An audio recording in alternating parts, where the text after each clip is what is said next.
which stands one nation, under God, indivisible, with liberty and justice for all. Man, y'all students have your own pace on that one, I see. Good for you guys. Good stuff. All right. We're going to start off our meeting with a roll call. Capitona, Here. Colorelli, Smith, Here. Turner, Here. Baskin, Here. Vandermeer, Here. Marinowski, here, Moreno. Here. 7 present. All right, thank you, Alice. Well, keeping on with our recognition of our fantastic schools and their students and their coaches and their teachers, I wanted to recognize, and the council wanted to recognize, our 2 cheerleading squads coming out of Kelvin Grove and the high school. And so if coaches would come up right now, really fantastic. I mean, what's been going on in our school systems now for a long time has just been wonderful, and it's important for us to recognize. So we have Jenny and Cookie Crumlindy, and so is Carly here tonight? Carly Pattison? No. Another coach? No. Okay. No. All right. Well, the mother-daughter coaching staff here have just done a wonderful job, and you guys, the Kelvin Grove won their 4th consecutive state championship title at the IESA state finals. Yes? And then, of course, we have the Lockport Township High School competitive cheer team won 2nd place at the IHSA championships. So I just congratulate you. I know that's a lot of hard work, and the parents, having to go in there and pick them up late or bring them in early and all those kinds of things, it's a tremendous sacrifice, not to mention doing all that with your schoolwork and every other obligation you have as young people. But to take the time out in your lives to dedicate yourself to something like this is just really fun, and I want to congratulate you. And so, Cookie and Jenny, if you don't mind come on up here to the microphone, and you can recognize, why don't all you girls come on up so the camera can kind of see you guys, if you don't mind. Just stand right up here in the front. And Jenny's going to read the Kelvin Grove cheerleader names. No, I will. You want to read them? Okay. She can do the high school. Okay. Go up to the microphone so everybody can hear you. All right. Is that going to hear? Okay, starting with the Kelvin Grove cheerleaders, we have Elena Alberico, and I don't believe Elena's here tonight. She had a previous engagement. Chloe Cozy. There you go, Chloe. Ella Delasky. Zoe Ditter is not here either, right? Softball. Wrigley Fields, our sole male member of the team. Yeah. Sydney Furr. Amanda Green. Mallory Hollitz. Sawyer Hollitz. Rachel Howard. Samantha LeBay. Alyssa Main, I don't believe is here either, right? Passetti. Nina Piazza. Casey Sellers. And Adriana Sosa. Bravo. Yay!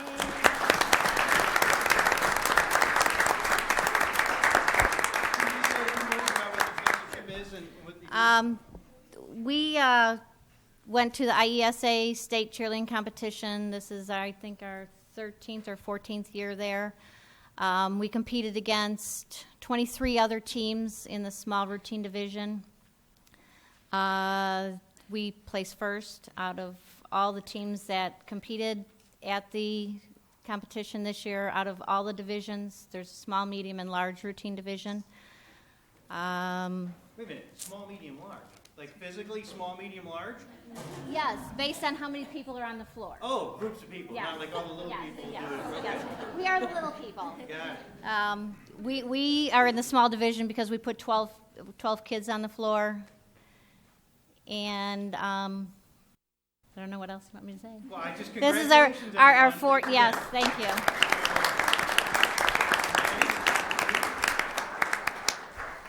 All right, these are the Lockport varsity cheerleaders. A lot of them had other obligations to do tonight or other sports or driver's ed and things like that.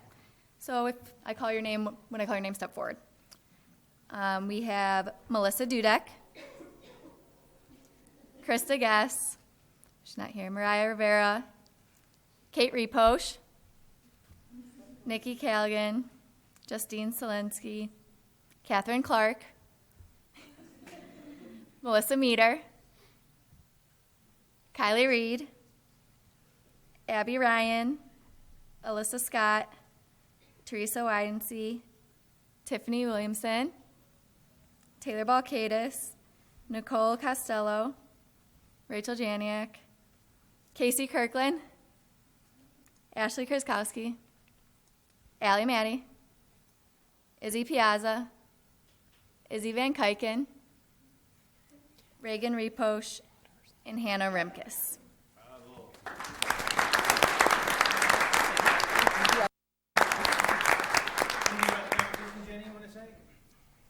We went into the competition. We won our sectional, which was a really big deal to us. We haven't won sectionals in probably 8 years, I think it was, 7 or 8 years. So it was a big deal to win the sectional. And then we were in second after the first day at state, and then we ended up staying in second place. There's about 90 teams overall in our division in the state, and 25 make it to state, so getting second is a really big accomplishment, especially in our division, which is large varsity, and it's the hardest division out there for sure. Well, congratulations. And let me ask you, though, is it tough when your mom sends you the championship teams, right, and at the dinner table conversation? I wonder how that goes. No, it's all right. I coached JV the last 2 years, and we won state, so we'll get there. Very good. All right, congratulations again.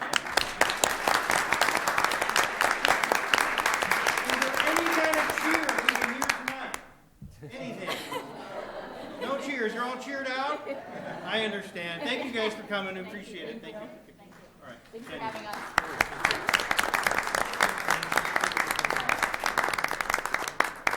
I'd just like to say a thing about the high school cheerleaders. They have placed in 7 out of the last 10 seasons. That's an amazing accomplishment. This was Jenny Crumlindy's first year as varsity coach, and so took over a great program and continued a great program. And no other school in the state of Illinois has placed 7 out of the last 10 seasons.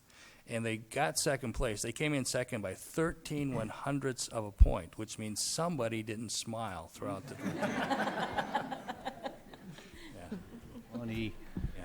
Well, very good. Now, just let me kind of fill you in, because you're all like trying to figure out how to get out of here now without like no. So basically, here's how the meeting goes. If you don't mind staying for just at least one more thing, we do a business spotlight, and that'll be one of our local business people will come up. And then after that, we'll just get into our regular city business. So that's usually when everybody skedaddles, and I understand completely. But you'll be missing out on good things, because tonight we're going to talk about a new subdivision. We're going to talk about the old Vols building that was burned out being redeveloped here tonight. We're going to talk about a new haunted house facility going in over by the paintball park. So for those of you who are inclined to hear about such things, feel free to stay. But if you have to get on out after we do the business spotlight, I understand completely. So, Pam, you want to do business spotlight for us? Yes, good evening, and thank you. Tonight we have one business from downtown Lockport. Andy Coyle is with us tonight from the Coyle Law Office, and it's located at 131 East 9th Street.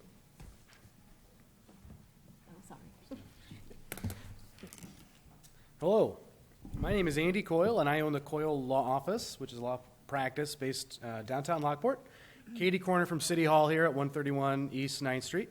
I first started my practice in Lockport in 2007 when my wife and I moved here. When I first opened, I focused my practice mainly in estate planning, wills, trusts, and probate. From there, I was fortunate enough to have clients who were with my services. They kind of made me expand into other areas. Now estate planning is roughly half of what we do over there. We also do a lot of work in real estate, guardianship, and business law. Moving to Lockport, I had no idea what to expect, but I couldn't be happier or feel more fortunate with how it's turned out. I'm originally from Peoria, so when I opened here, I didn't have many connections in Lockport. So one of the first things I did was go and join the Lockport Chamber of Commerce, Lockport Rotary Club, and volunteered with other organizations, just hoping to get my name out there and have people aware of my office. Since then, I've been fortunate enough to meet a lot of interesting, dynamic people in town, a lot of whom have trusted me with their legal problems or have referred their friends or colleagues to me for help. Most of my clients live in town and tell me how happy they are to have someone local who can help them out and help them avoid driving to Joliet, Naperville, or Orland for something. Many people believe that having a will or estate plan prepared isn't necessary unless they've got $1 million in the bank. But I do regularly tell my clients that most of the biggest mess type cases I've seen are over estates that are much smaller than you would think, and a lot of those messes could have been avoided if mom or dad or aunt or uncle had taken the time to have an attorney prepare a few documents for them.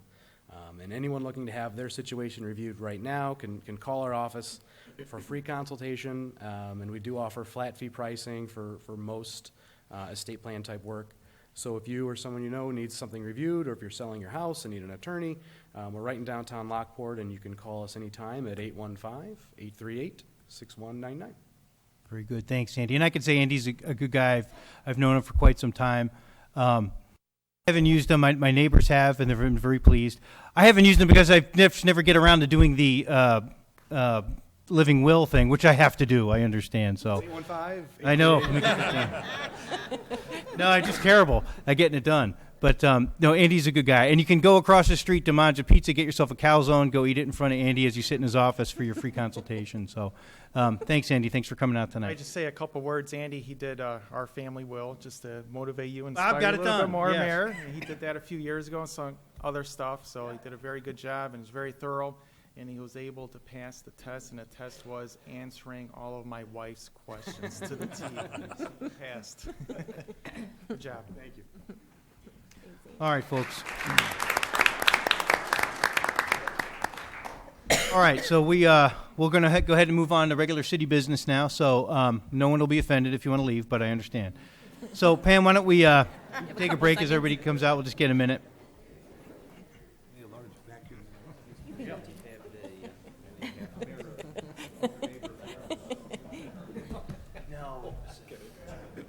Man, I know how to clear a road. To that man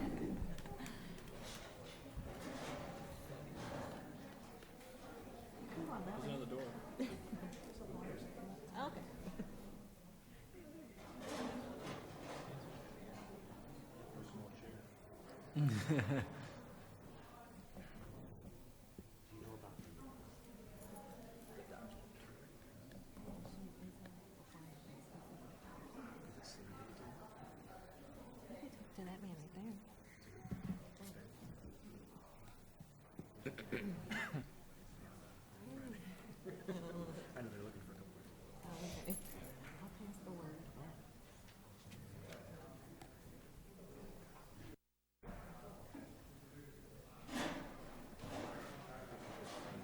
Now the business takes a spot. All the what? I said the business takes a spot. I can't stop coughing. Oh, I brought my water in me. I'm still like fighting this sickness. Oh my gosh, there's still a lot of people.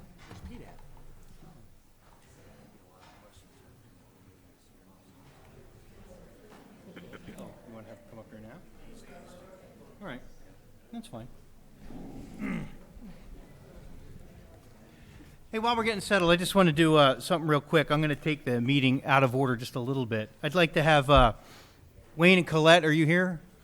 Why don't you guys, because we may be here for an hour or two before we get to you in the normal course of things, so why don't you feel free to come up now and kind of share your concerns.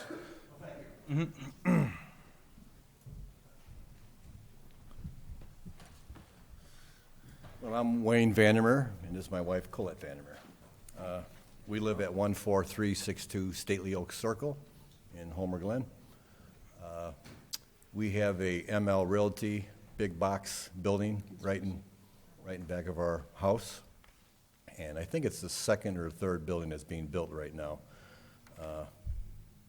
Don't know for sure. The other big one is being built right now on 355 there. But anyway, we're here to talk about the lighting and the berm landscape maintenance tonight. The lights have been turned on, and they're extremely bright. I'd like to see the east side of the building lights eliminated, just the bulbs taken out, and the north side lighting, have them install the shields that you see on International Parkway, where there's some homes that are next to those buildings. There are shields that I've seen. They come down about so far. I'm sure ML probably knows about them, or electrical contractor. that would shield the light more down. We're getting, the elevation of this building got raised sometime during construction. It wasn't planned to be that high, but it is, so all of that light just comes right down in our backyard. I have a picture if anybody wants to see it. No, you can, yeah, sure, you can just leave it with me. Thanks, Wayne. And I can keep these, is it okay? You can, yes. Okay. I didn't really mark them, I should, but you can see the effect of the two lights Yeah. shining on our yard. And once again, those are the lights on the east side. All right, so you guys, like, when I look at that park, there's the road that enters in, so you guys are all to the east of all those buildings, right? You're not on the west Yes. side of that? Okay, I got you. We're on the east side, Okay. yes.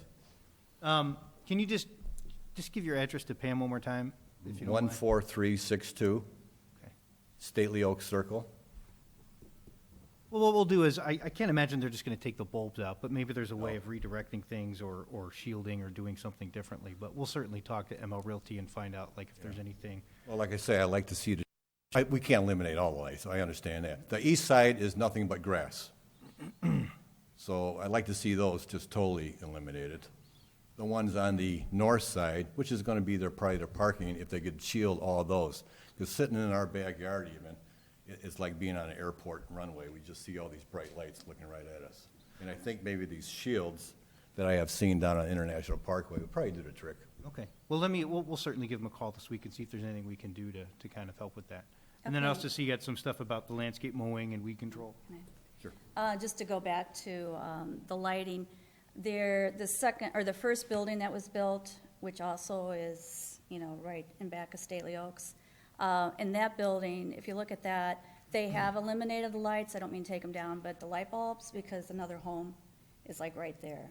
And they lowered one of their lights too. It's, 28 years resident there, trying to do dishes. I have to pull the blind. The elevation is so much higher that to take a lamp and look up into it, that's what we see. So it's like having like 2 full moons constant. I think they're the Since new we- LED yeah, so- type lights too, and that's why they're so bright. Well, we'll certainly look into it. Won't be, considerate neighbors, so we'll have staff give them a buzz and see what we can do. And the other issue is the landscaping. Originally, they put up a very nice berm. It's supposed to have grass in there that was maintenance-free. Unfortunately, because it was by a field before, and I think they used the dirt from the field, there's 6-foot weeds. There's no natural grass. There's trees and 6-foot weeds.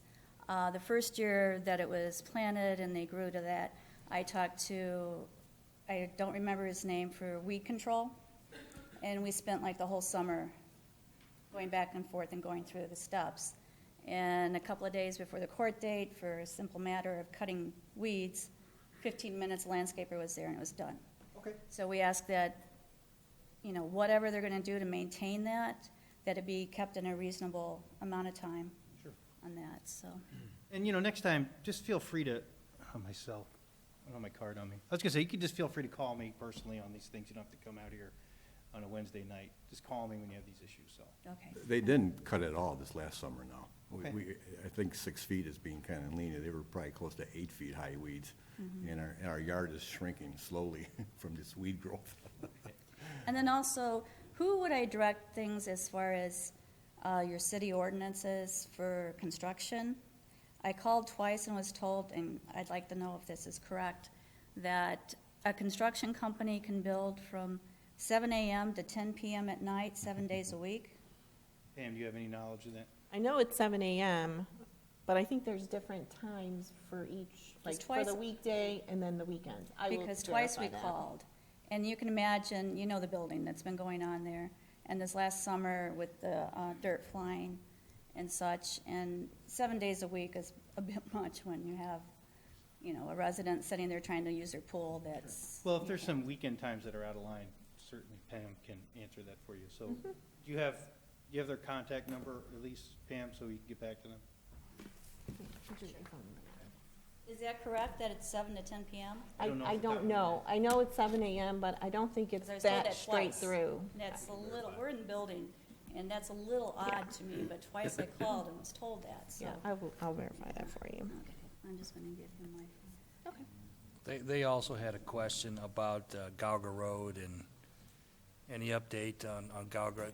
'Cause Well, we had a conversation yesterday or 2 days ago with Larry Walsh and the county engineer about, you know, how we deal with this light up on the north end to get that open. That's really been the major thing is before the county engineer agrees to open this, is that we have to have this light in place. So, you know, we went out there the other day and kind of said, you know, what do we got to do to make this happen? Because it takes time to go through the process of acquiring this like 20 square feet of property that, you know, that needs to be acquired to put a stoplight up. And so they had some recommendations of how we can move forward. And I think that they're pretty good. I think they're probably best to talk to you in private about, but I think we'll be able to move forward. And as far as the other turn goes, what is it down? 147. Yeah. It's the 147th Old Gauger Road, I think, that most residents, Lockport and Homer, want to know what's The reason that's going been on. closed, and I'll share my frustration with you on that one as well, because I think it should have been opened, but everything kept being like, oh, we're going to start construction, we're going to start construction, we're going to start construction. I'm like, look, if we're not going to start construction, open it until we start construction. Right. So I have been a little frustrated with that, and, you know, Ben, if I'm still of the same opinion. If they're not going to start this like in a week, open it up, because it is, you know, a big detour for people. So I'm with you on that one, but it will eventually be closed here sooner than later, because, I mean, now that it's spring, they are going to do the construction, so that will be torn up. But we'll figure it out. If they're not going to start it for another 4 weeks or a month, there's no reason not to open it in my mind. But unless you could tell me otherwise, Ben. We'll look into it, yeah. Okay. All right, thank you for your time. Yeah, of course. All right, folks. Thanks. And how will we find out about the results of the lighting and the burn? Pam will contact you. Okay, thank you. All right, thank you. Thank you. All right, yeah. All righty. Thanks, Pam, for all those notes. All right, so moving on. Okay, the first item on the agenda is a planning and zoning case for a final subdivision plat and plan for a business park to be developed by Panantoni Development Company. The property is located at the southeast corner of 163rd Street and Gauger Road. This evening, they are seeking several requests. One is a special use permit to amend an existing planned unit office development, preliminary and final site plan approval for a 50-acre corporate park, final plat of subdivision for lots 1 and 2, final building elevations for lots 1 and 2, and a final landscape plan. As the council may recall, this property was previously known as Steeplechase 6, or the Bridge Development Property. We started working with Panantoni several months ago. They were here before you earlier in the year for a concept plan approval. And the concept plan approval was supported, subject to certain conditions. Some of those conditions related to some design with the building. As the council may recall, the original plan had called for 2 smaller buildings at the front of the development, and the applicant was proposing a single larger building. When it went through Plan Commission for discussion, there was some concerns made with respect to the size of the building, the colors of the building, and how can we still achieve the look of 2 buildings, 2 smaller buildings, with it being a larger building. So they worked with staff, they worked with the Plan Commission, and they redesigned the building into a different color. They increased the recess of the center portion of that building, added some additional landscaping, so that the effect is still such that it looks like 2 buildings, but it's really a single building. As the landscaping continues to grow and fill in, it'll be less obtrusive as a larger building. The business park can have up to almost 850,000 square feet of building area. The first 2 buildings we are looking at is at the north end. It's a 273,000 square foot building, and Lot 2 is a second building of about 229,000 square feet. Lot 3 shows 2 conceptual plans at this time because they don't have users and they're not pursuing the final for those plans at this time. They will have to come back at a later date to receive final approval. So for tonight, we're just looking at lots 1 and 2. Regarding roadway improvements, the developer is required to improve Gauger Road between 159th Street and 163rd. Since that portion of Gauger Road is under the jurisdiction of Homer Township, An intergovernmental agreement has already been entered into, which outlines the requirements and improvements that they need to do. The access into the property is via a cul-de-sac, and at this time, a street name needs to be identified prior to the final plat being recorded.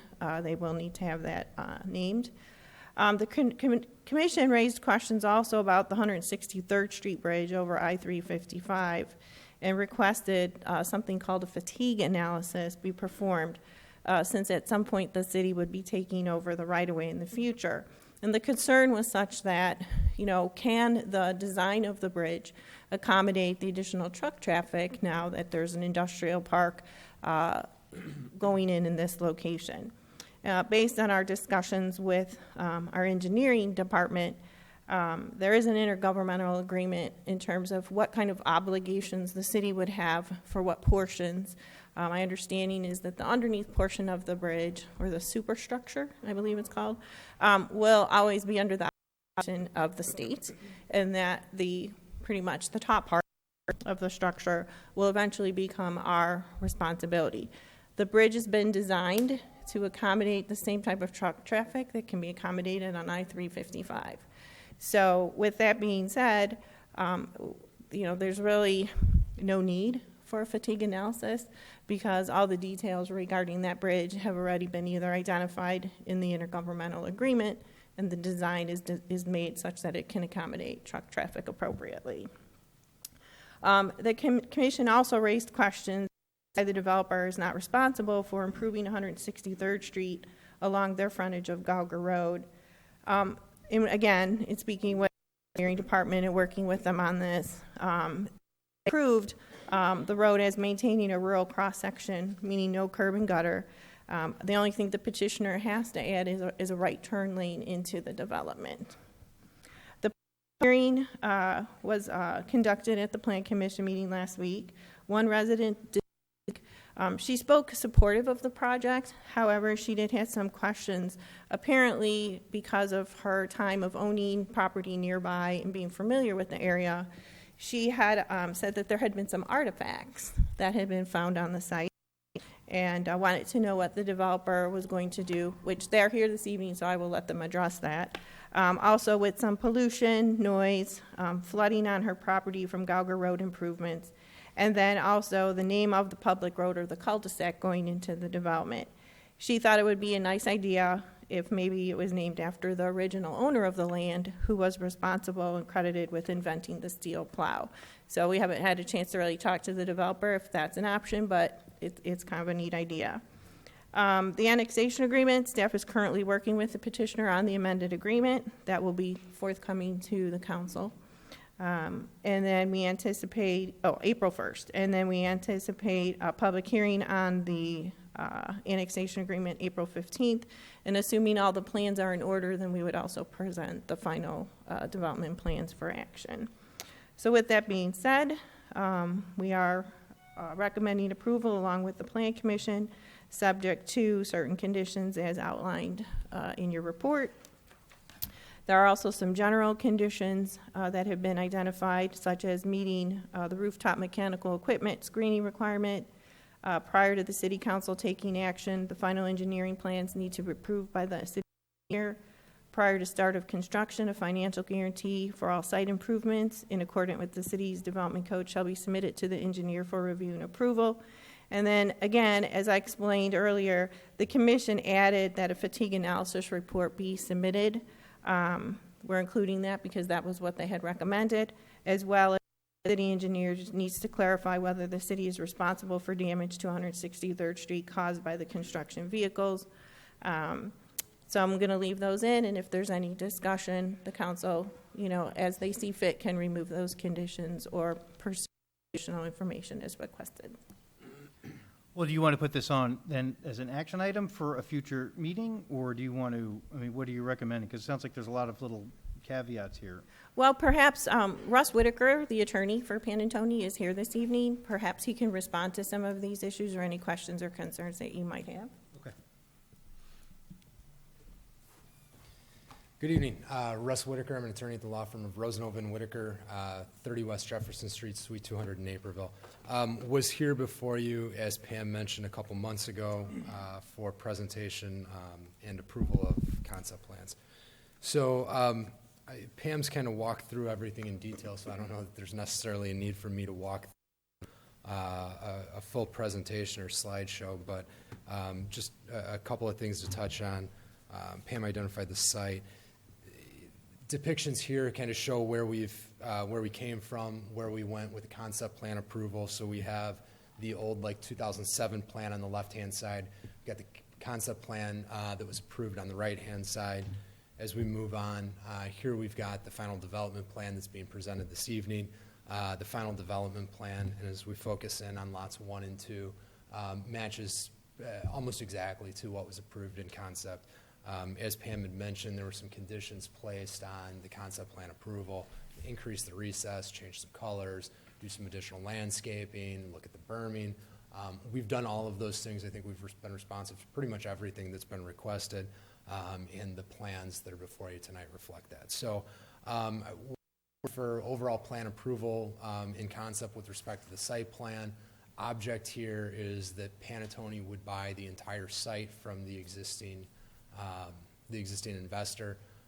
Immediately upon acquisition, Panattoni would be prepared to pull a building permit and would move on construction of lots 1 and 2.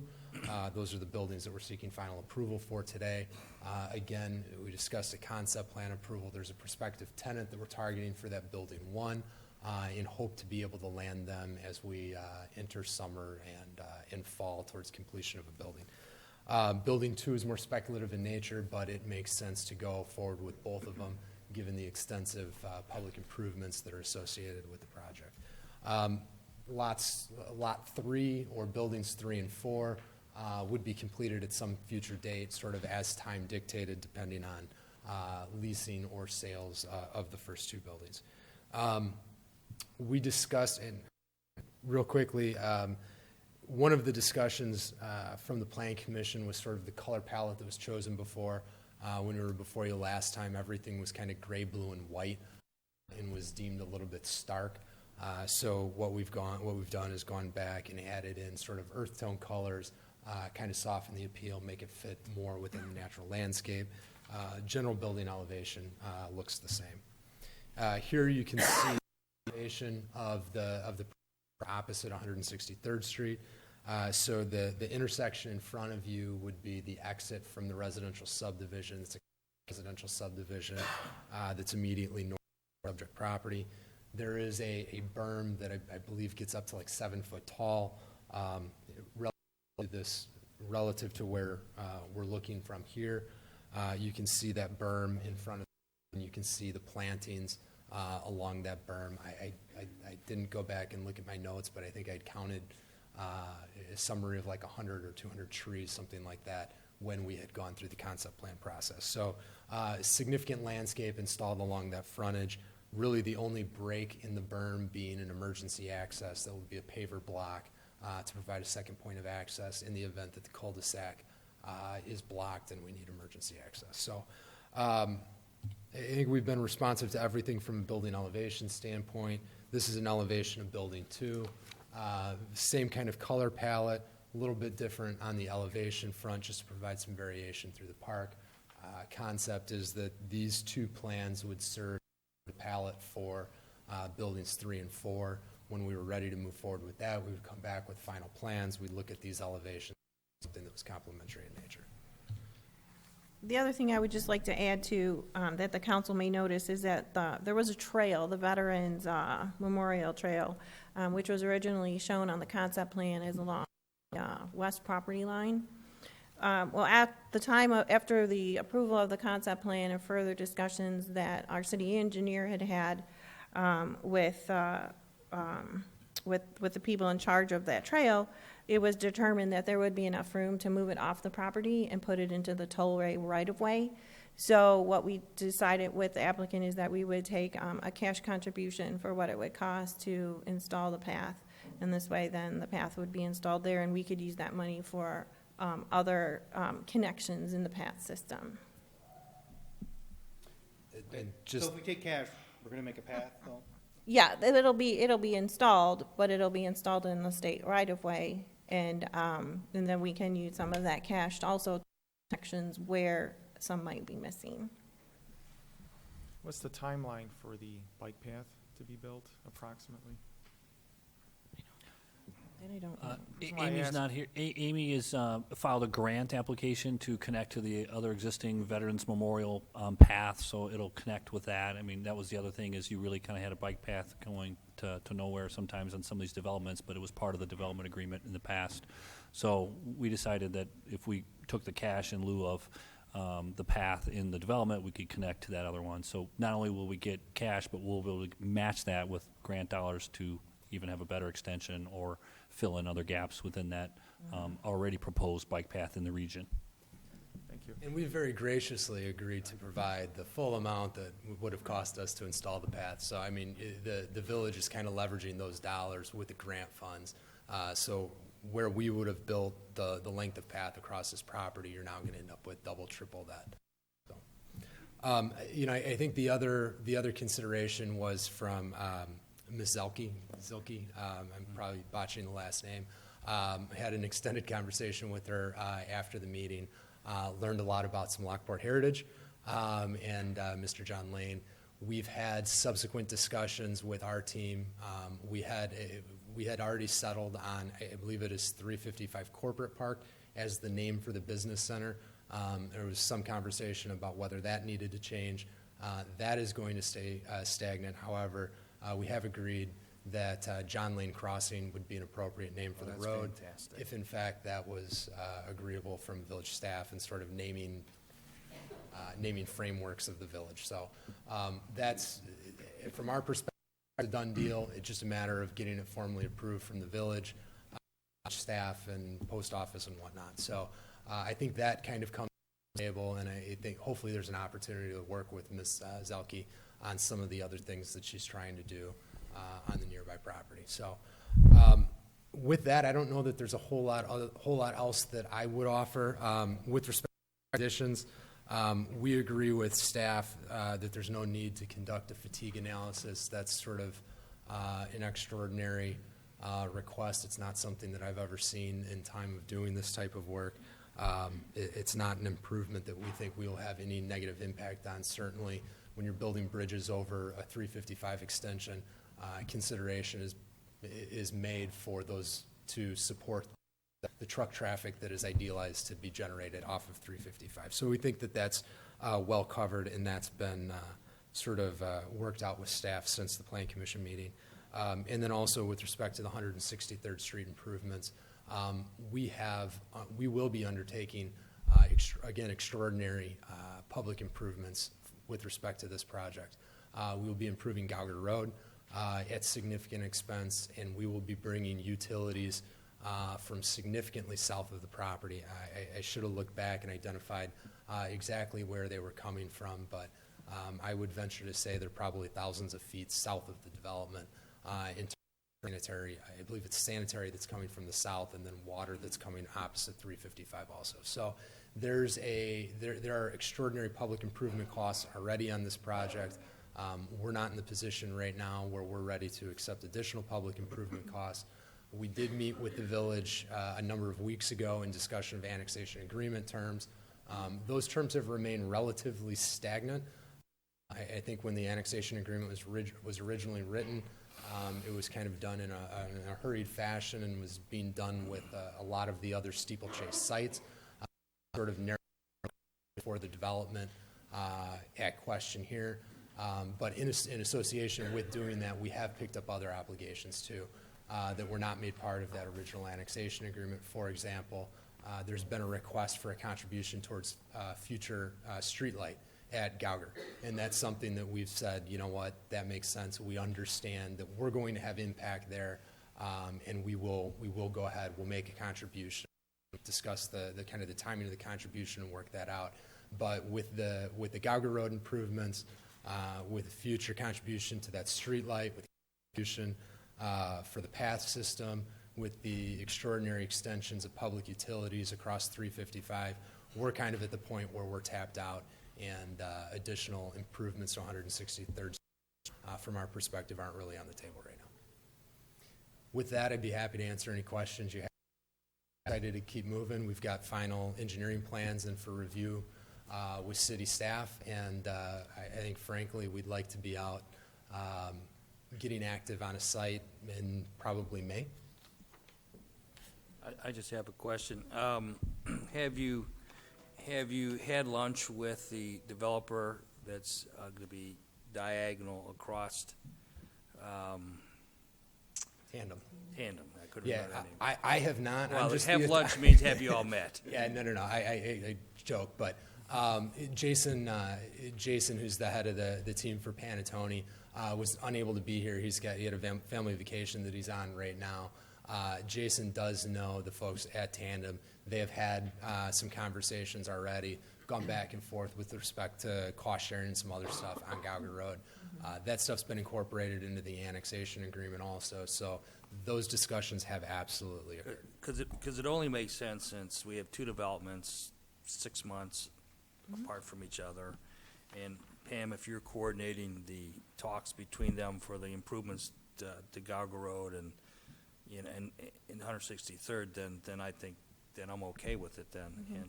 And I am very happy with the concession to John Lane Crossing. For people who don't know who John Lane was the man from Lockport, Illinois, who invented the steel plow.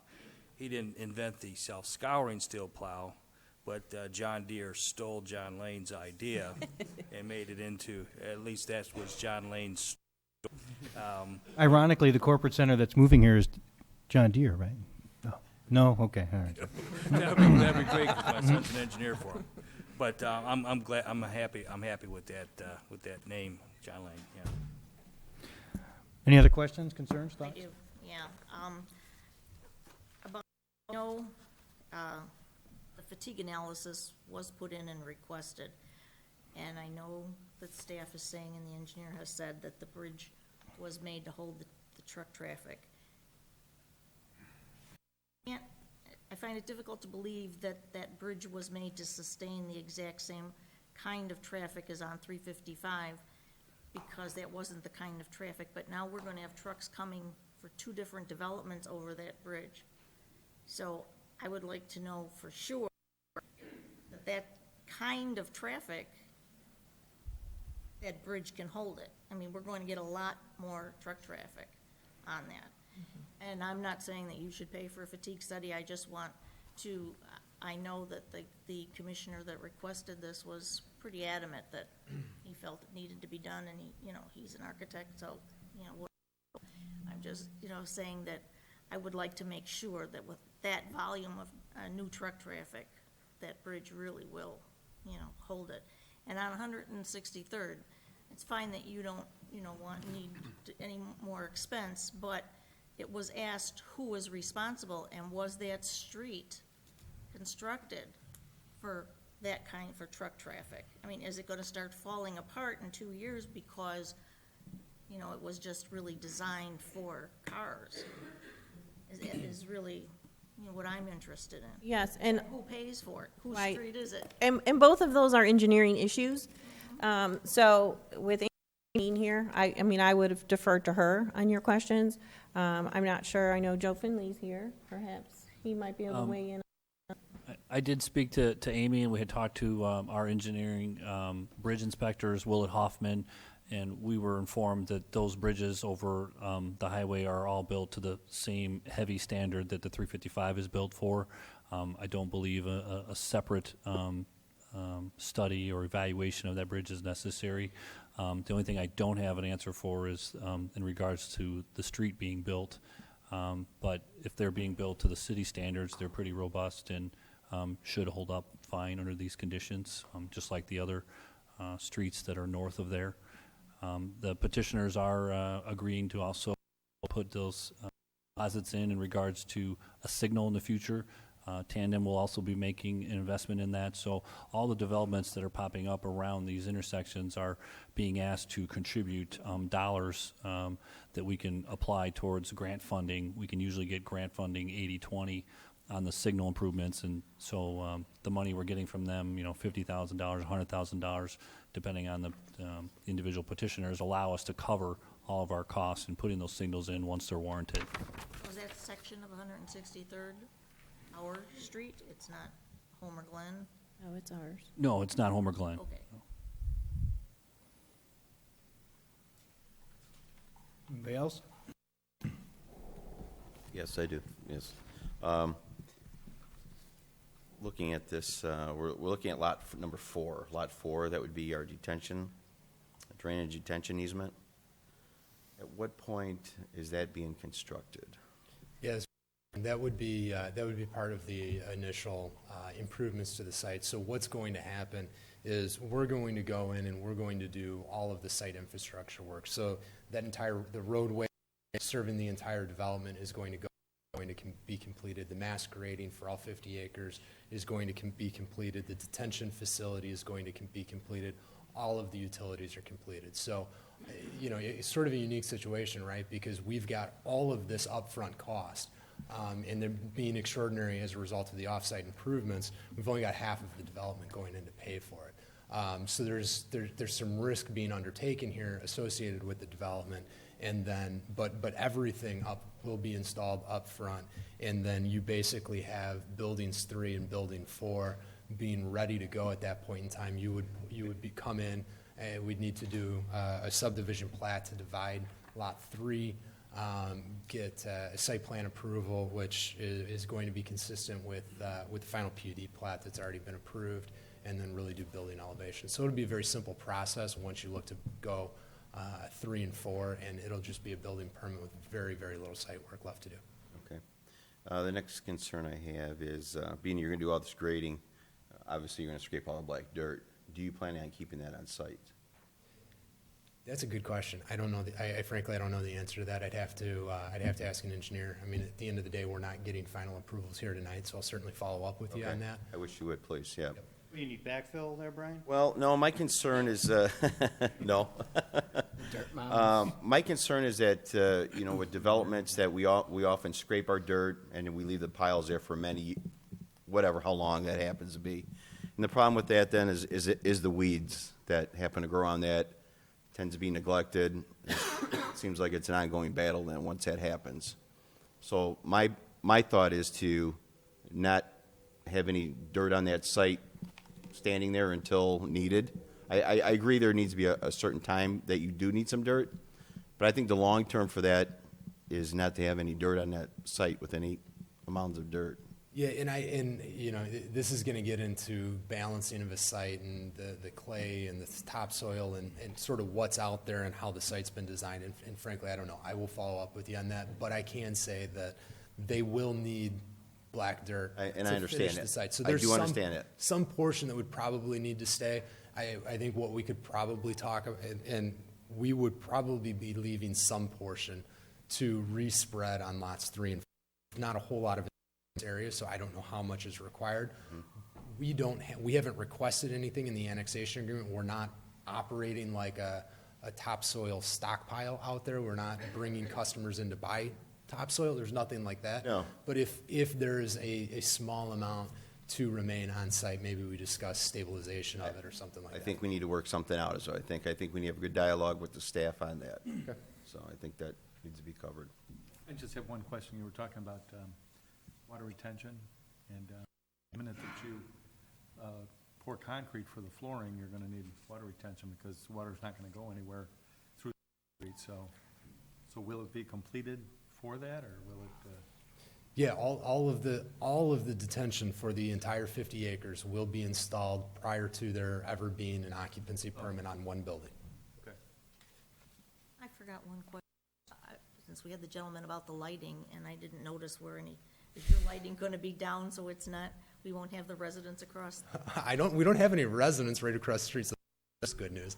I have. Right across 160th? They're across 160th. They're probably a football field away. So where we're talking about somebody being adjacent to parking, entirely different situation here. We'll have all of the trees, significant landscape, and a very large buffer between us and them. My photometric plan is this size, So there's absolutely no opportunity to read the numbers. I know we meet the city standards, but that's something else we can follow up on. My guess is that we're showing zero foot candles at the property. I think the other thing to keep in mind is that the comp plan for the property east of us is also for corporate industrial park type use. So we anticipate that immediately adjacent to us would also be a similar type use with similar type requirements. All right. Is that everything? All right. So Pam, just to confirm, what is it that you want us to do for next meeting? What do you want? We obviously there's some questions that they have to, respond to, and we will work with them on that.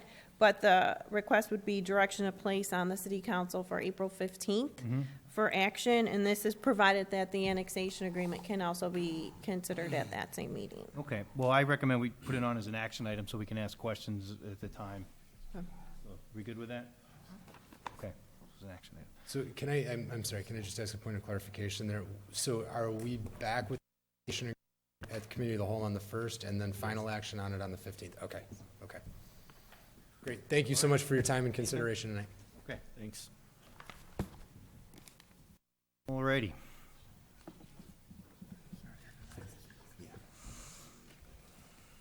Okay, this next item, if it's okay with the council, I think we should probably let the applicant make his presentation, because then this way too, you'll see the colored pictures and the audience can see the colored pictures and the up front without me speaking, without seeing anything. So if you don't mind, or you're not ready for that. Oh, no. Really? Really? Is it what's been in the last meeting? No, I don't think it is. I have a board. Sorry. Well, sure. I'll just say a couple things. I mean, so, tonight we've got Sagebrook being presented to us. And just for some clarification with the folks from Karen Springs 5, I think, I've heard some feedback. There was some concern about not being able to voice concerns, or tonight is rubber stamp night, and then it just goes to vote and your voices aren't going to be heard. That's not accurate. I know I got Mike and Jim. Both you guys wanted to speak tonight, and of course you will.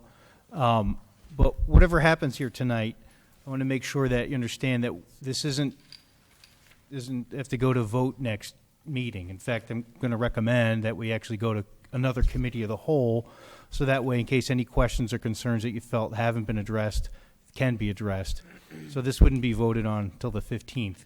So I just want to make sure everybody understands that, because I know there was some concern.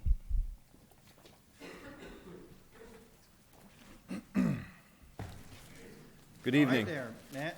Good evening. My name is Matt Pagoria. I'm Vice President of Land Acquisitions with MI Homes. With me this evening is Mike May. He's our project manager from Semcon Engineering. For having us here this evening. Our proposal is for the development of about 87 acres south of 163rd, west of Gauger, and north of 167th.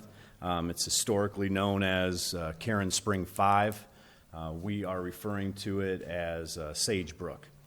Our proposal, as you'll see, is for 139 single-family lots, average 9,000 square feet, and also 92 townhome units, which is located in the northeast corner of the plan. We also have a 5.3 acre park site in the northeast corner, and approximately 15 acres of open space, floodplain, wetlands down at the southeast corner. Real quick, just to kind of give you an idea of how the site ended up being designed like this. I think you've probably seen old plans with a similar design. The site drains from the north to the south. So as you can see, we have all of our stormwater management facilities along the south property line.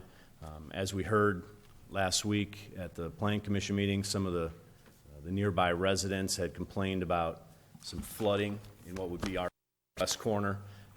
We have a facility that we're planning to locate there. That should definitely help out that situation.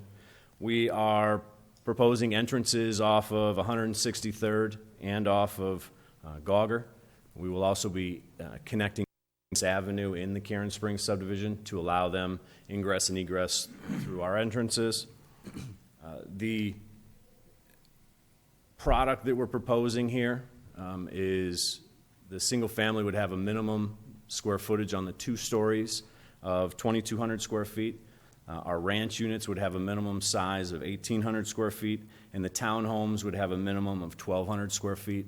Right now, our townhome product is designed in 4-unit buildings, and each building we kind of have set up right now with an A, B, C, and a D unit, 1,400 square feet, 100 square feet.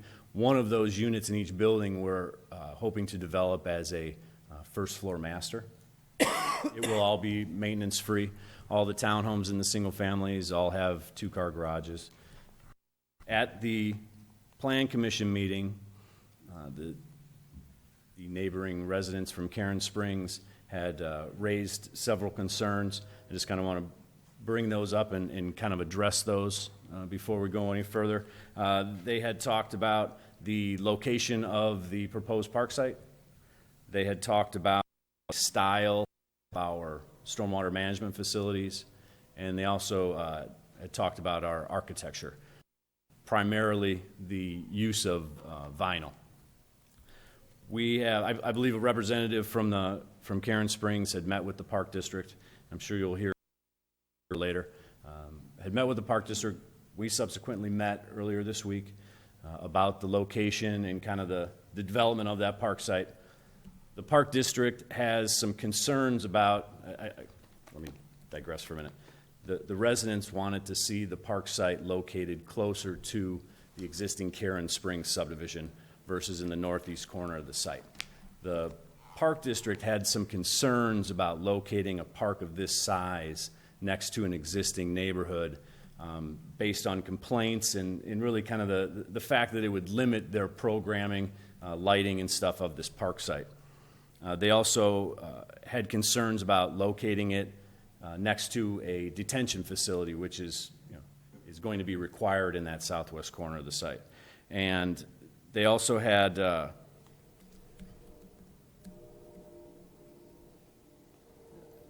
basically the dimensions of the park, the size, the shape of it. They preferred the existing and proposed location. So the Park District has supplied us with a letter, which I've given to staff, that kind of details this.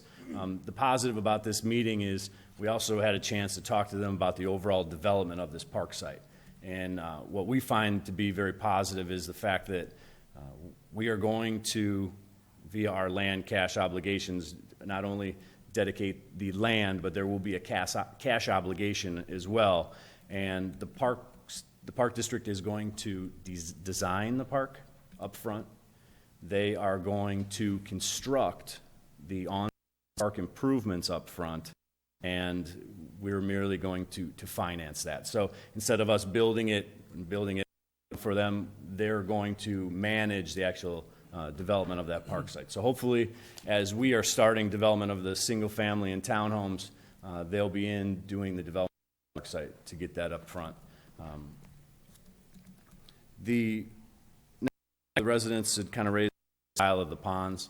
Right now in the Karen Springs subdivision, most of the ponds are kind of a wet pond where you see the riprap around the edges. What we're proposing for this site are naturalized ponds. That is, the ponds are not as deep. There's some water in the ponds, areas or sort of a stream for filtration throughout. But generally, these are planted with naturalized vegetation, and it's a style of pond that we construct in all of our subdivisions. Really, it's something that has been required of us in most other communities and counties, just based on the pure ecological benefits of that type of pond. So this evening, what we're proposing is to move forward with a more naturalized pond. And the third issue was the architecture. Again, the use of vinyl siding. We have had a conversation with the gentleman from Karen Springs, talked through some of their concerns. And later today, had reached out to staff with what we thought was maybe another alternative to what we had originally proposed. The original proposal was to have homes that had vinyl siding. There were certain lots considered to be key lots or road lots, which would have a brick wainscot on the sides and rears. And if you allow me, I'll kind of...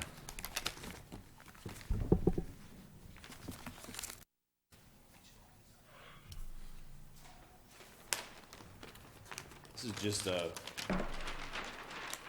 quick exhibit, just to kind of show everybody. The orange is showing you key lots, and the green are road lots. This is what was in the original agreement. And just to clarify, a road lot would be one that backs up to the street. And then key lots would be corner lots, or, and also in this case, lots that backs up to the Karen Springs subdivision. So in the original agreement, the orange lots that you see here were considered key lots. Those would have a requirement where we'd have the brick wainscot on the side and rear elevations. And as Pam mentioned, the green lots that are along Gauger would have a different rear treatment to the home, where we would add a couple different architectural elements to make sure that there was some differentiation between the other units.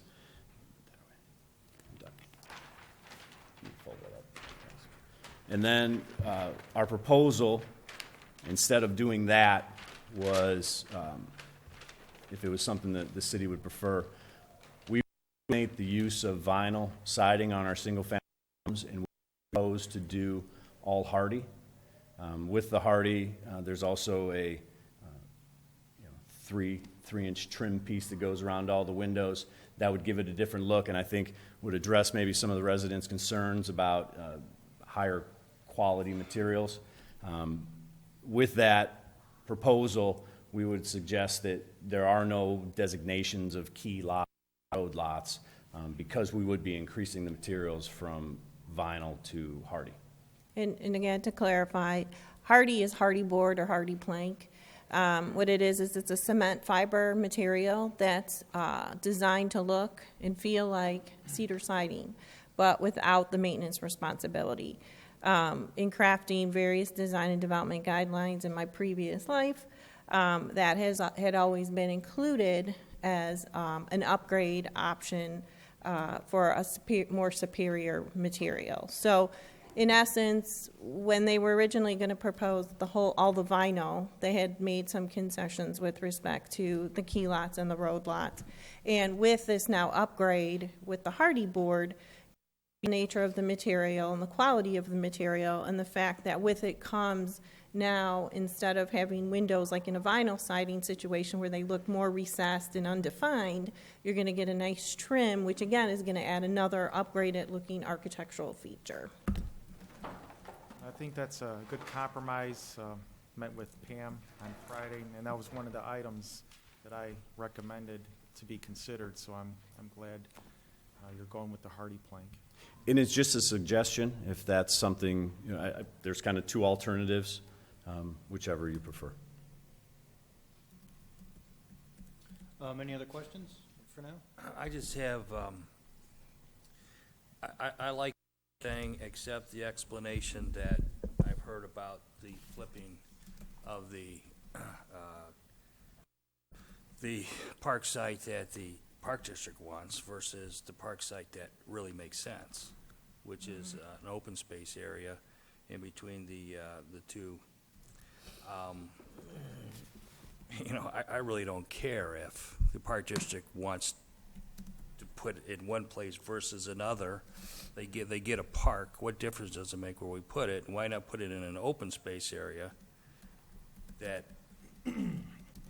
just makes a lot more sense than they don't want to take care of it in one spot, but they'll take care of it in another spot. I have spoken with a member of the park board about this and told them that I would be objecting their demand that it goes in one spot versus another. So I'm asking you, does it make any difference to your development if it's flipped, because we have the ultimate say. The Park District doesn't have the ultimate say in the plat. So, from your standpoint. Personally, I think it makes more sense where it's located right now. If you look at the entire area, you have a park on the west side of Karen Springs and a park on the east side of Karen Springs. There's not really a big difference if you're locating it here or on, adjacent to the Karen Springs lots. And, with that, it just functions where it's at. I understand the comments of we want to park in our backyard. I get that. I understand it, but I think it functions better where it's located. I think my question, my confusion came from, and maybe I'm putting words in your mouth, and if I am, I apologize. But I believe that what you stated at the planning commission meeting was, that's where the Park District wanted to put the. It was always my assumption, based on the plans previous to mine, I've always showed the park in that site, that's where the Park District wanted it. I've met with the Park District, and they have other concerns that kind of have driven it to that site. There are the key words. That's where the Park District wants it. Well, I mean, I think, Darren, that's fine. I mean, maybe we can have a better conversation with the Park District. I don't think there's any kind of diabolical scheme going on. It just sounds like they have a mission, and their mission is parks, and it sounds like they wanted some kind of light. The level of complaints that come when you put a park in next to an existing subdivision. There's always somebody who's like, I don't want a bunch of kids making noise out there. So they probably felt that. I mean, I don't know. I'd have to talk to Sue and some of the other folks from the Park District, but, they're professional park people. I'm not. So maybe that's a conversation we can have for it. Like, why is it that they, I mean, I heard some things about lighting and complaints, and that made sense to me. So if you feel like you want to ask them some more questions, I think that's fine. But I don't think it's a matter of, it's just that the Park District wanted it, so it sounds like they had, legitimate reasons. I have a concern with the park area, where it is. I know you said that you will have a lot of landscaping there, and that there's a possibility that there might need a sound wall. But if there's not, is there going to be some sort of fencing? I mean, if it's a park where children might be playing, I don't like it. There should be some barrier for them accidentally not running out onto Gauger Road. I mean, just landscaping isn't going to do it. Yeah, in the 50-foot outlot, right now, what we're planning is berming and high density landscaping to kind of create that sound barrier. We're still investigating the fact of whether there will be a sound wall or no sound wall. If there's some separate form of fencing that the Park District would require for the park, I haven't had a conversation with them yet. I just have a couple of things on the natural vegetation ponds. I understand that there's some wetlands here, right? Mm-hmm. Or there was some wetlands. Is that being regulated by the Army Corps then? Yes. Okay, so is the Army Corps requiring some of this natural vegetation for the pond? We're staying out of the wetlands. We're avoiding that impact. Just at the south, the southeast corner where you have a lot of that natural areas, it just makes sense to blend in both aesthetically and ecologically, blend some sort of naturalized ponds, introduce more of a manicured nature of it. Okay, so the Army Corps is not requiring vegetation with the natural vegetation? No, sir. Okay. I'm assuming that there's going to be an association that's formed with this? Yes. An association, a master association that will cover the single family, and there will also be a separate townhome association for the townhomes, and kind of an umbrella that brings them both together that would take care of all the common areas. Okay. So and that's where I'm going to. These the ponds or wetlands or whatever we want to call them, they're going to be deeded over to probably the master association or one of them, so they're going to be required for the maintenance. When we turn over the subdivision, those ponds would be deeded over, yes. Okay. I just want to see if there's anything else that we could do. I know some of the residents have voiced concerns about the natural vegetation. In my experience, and I've talked about it with staff before, I think the natural vegetation becomes a burden on the association because at some point it becomes weeds, and there's a lot of expense for the association to upkeep it. if that's something that we can explore, maybe, and I'll have further discussions with staff about it, but. And man, I just have a couple of things, just to dovetail off what Chris was saying. One of the issues with those natural, I understand that they're great because they grab the water. There's, with the plants that are in there, they grab the water much better than just an empty pond area. But one of the things that I think Chris is hinting on is that, you almost need an expert to monitor these areas because invasive species so quickly encroach upon the natural species, and then it just becomes a mess. And so I think to Chris's point, if there was some way we could detail in there exactly what kind of care those ponds are going to get, because it very easily become a burden for the homeowners and their association. And to answer your question, the way we set this up is we have a professional landscaper and that deals nothing but with ecological systems, stormwater management, this type of species. What they do is they help us in our design. They come up with the proper plant material for the plantings, and then they also create what is called the monitoring and maintenance plan. And what that is it specifically calls out what it is you need to do over that 5 years to make sure that you establish this area. And what we do is we make sure that the HOA, who's managed by us at the beginning, hires on those proper consultants to go out there and do what's needed. And if the monitoring and maintenance plan calls for a mow in year 2 or in year 3, that's what's done. So it's not, it leaves areas to, lose landscaping. We hire on the specialist that knows what. And then one final point, your company built the residential subdivision at 127th and Smith Road near Briarcliff Estates, right? Yes. So I just wanted to let residents know that as well. Similar situation, you had an existing subdivision to the, what would that be, east, Briarcliff or whatever? Yeah. And very high quality subdivision, just like Karen Springs.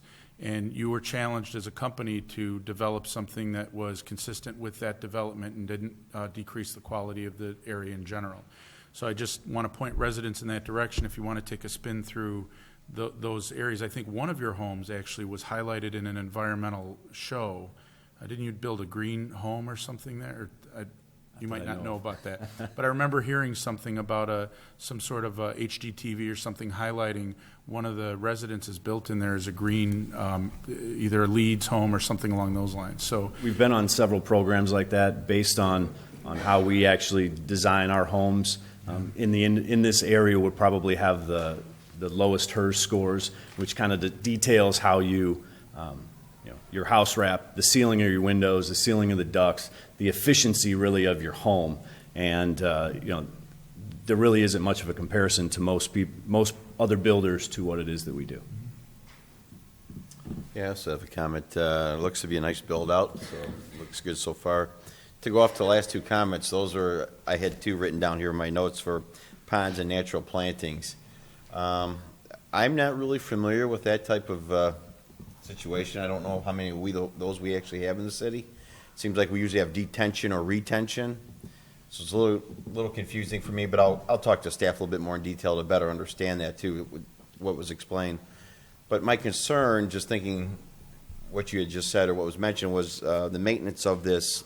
I guess we'll be covering that, but mosquitoes. So who would be doing the mosquito mitigation of this? It seems to me, just thinking, the first thing off the top of my head, like mosquitoes in this area. Is that something that we need to take a look at? Is that on the books? Mike May again, the civil engineer on this project.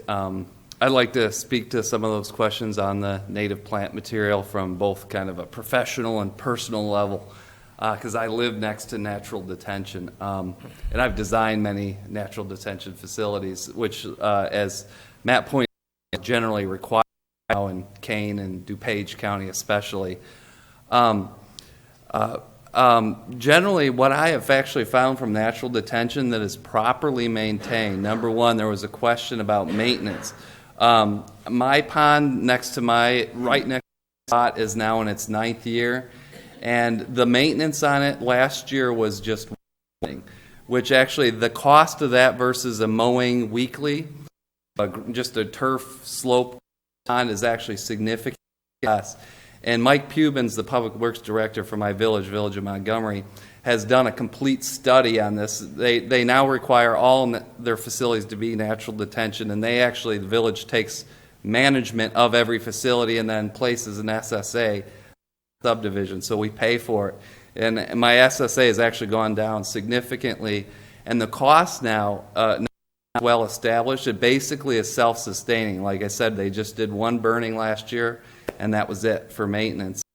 And with regard to the mosquitoes, it's kind of a misnomer that naturalized detention breeds mosquitoes. If it's designed correctly, it actually will not. Mosquitoes grow in 6 inches of water, and algae grows in up to 3 feet of water. So when I typically design a natural detention facility, I design it with literally just within a tenth or two water and or at least 4 to 5 feet deep in some of the deeper pockets where I want to trap sediment, which thereby eliminates those zones where mosquitoes grow.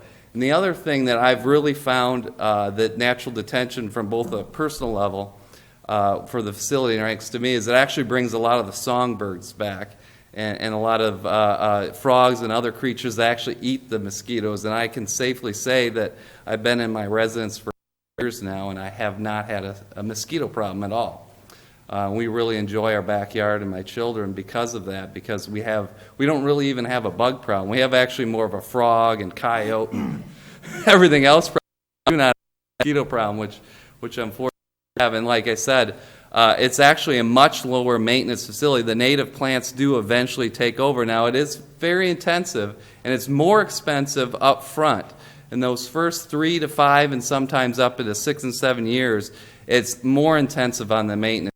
To be aggressive at taking care of your weeds and some of those other concerns you have, you're very correct in that up front. But as natives establish, and those natives take longer, the weeds pop up immediately. Some of those native prairie plants actually take many, many years to start germinating and get to the point where they're mature enough where they start spreading. So they take 5 years, and they actually... And why you do a burning, like I mentioned, that was done to my pond, is actually the native plant material, the Illinois prairie plant material actually thrives on that. It helps spread their seed, which actually can take all those weed plants can't, which is why you do a burning. Or you do what's called a very low mowing where you almost scalp it. And again, the native prairie material, probably used to the in the day, are used to that. They come back whereas the weeds don't. So you do one of those two processes, or you do a herbicide in some cases when it's just very small areas.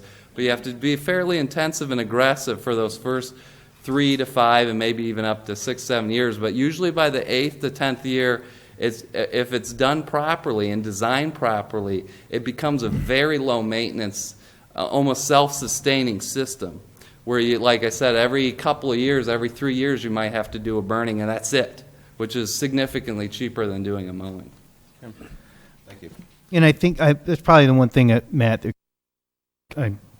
clearly while you're developing this site, I mean, you're going to want to maintain it, and you'll be there. It's the years afterwards and the time afterwards before maybe it's fully established that to make sure that the homeowners association and the fee that are charged are the right budget, and you and I talked about this a little earlier, but making sure that they're the right budget to cover the maintenance of this. We don't want to find that, those fees aren't covered and we don't get this thing established if, in fact, this is, how it goes down. So, and by the way, I think, Darren, one of the other reasons the Park District didn't want to be right next to that spot was they didn't necessarily want kids running the park to play in this area as well. I think that's another reason they chose the east side of this development. Mayor, I had one more question. Yeah. One more question, Matt, if you don't mind. We talked. I read the notes. You talked about having a private road. Is that correct yet? Correct.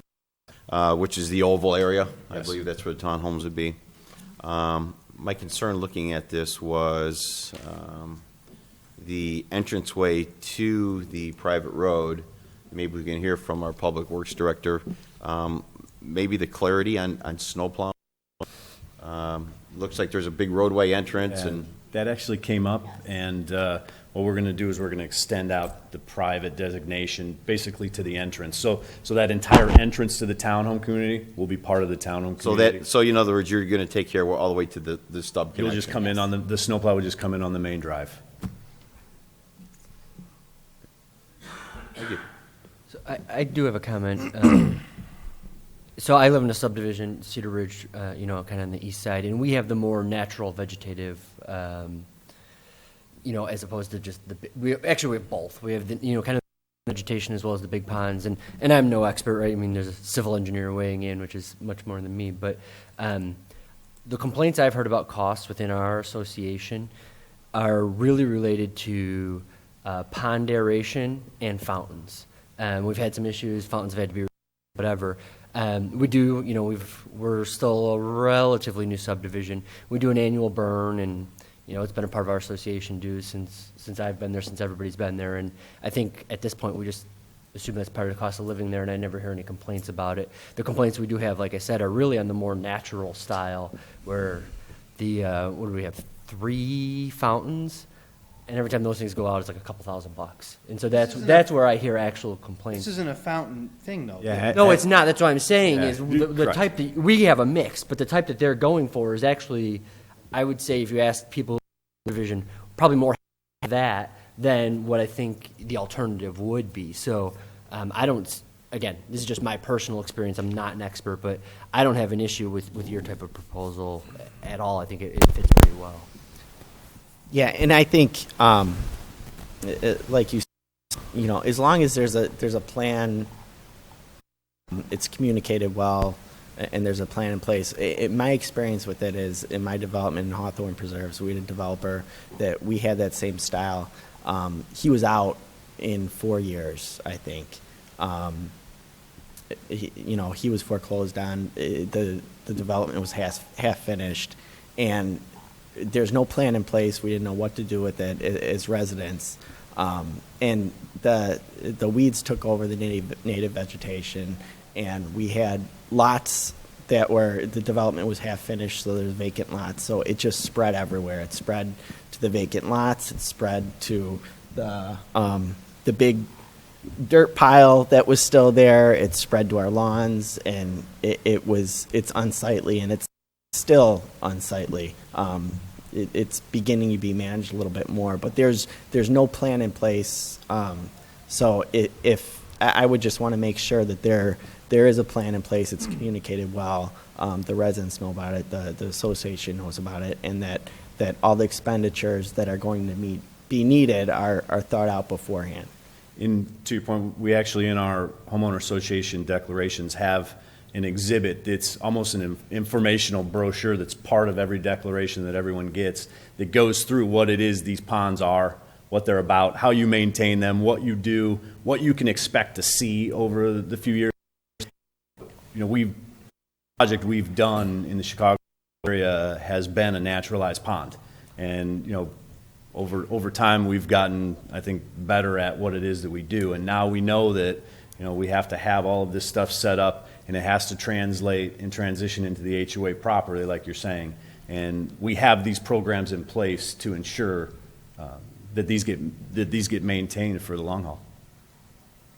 And then also, too, just to remind the council, is that the city does require that a dormant SSA be created, so that if, in fact, the ponds aren't maintained or some other common area is not maintained, the city has the authority to enact this SSA and then assess all the property owners to be reimbursed for any maintenance that they might have to do.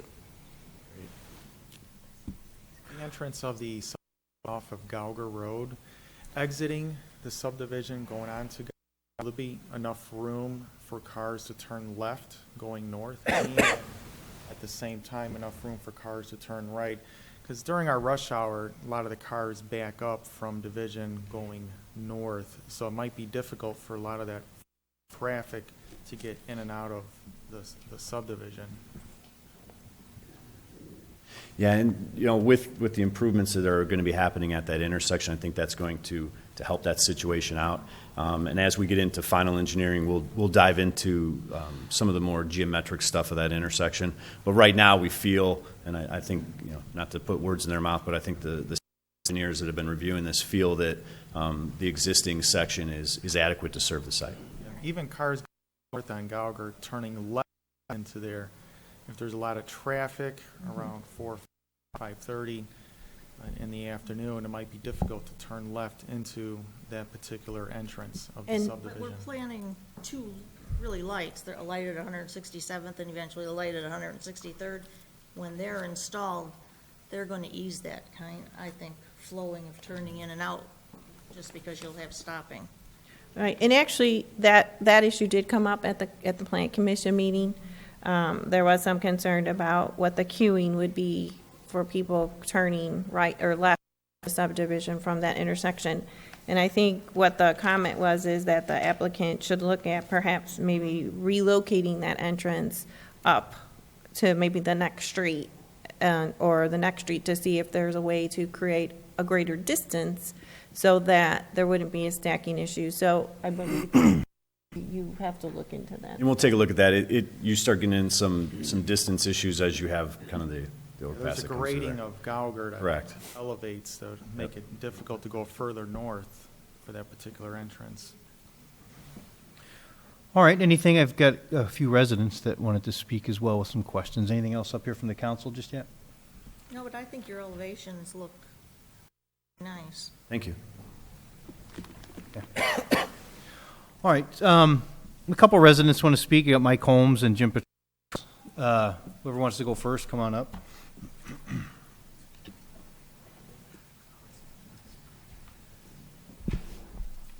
No, I know, Jim, I want to thank Mr. Petrakis for taking some time out during the day. I know Jim has spoken out when it was on behalf of the residents here in Karen Springs when it with the warehousing and stuff, and he was able to speak out against that. And took some time out today to get on a conference call with staff, I and Matt, and kind of talk through some of these things. And I appreciate you doing that.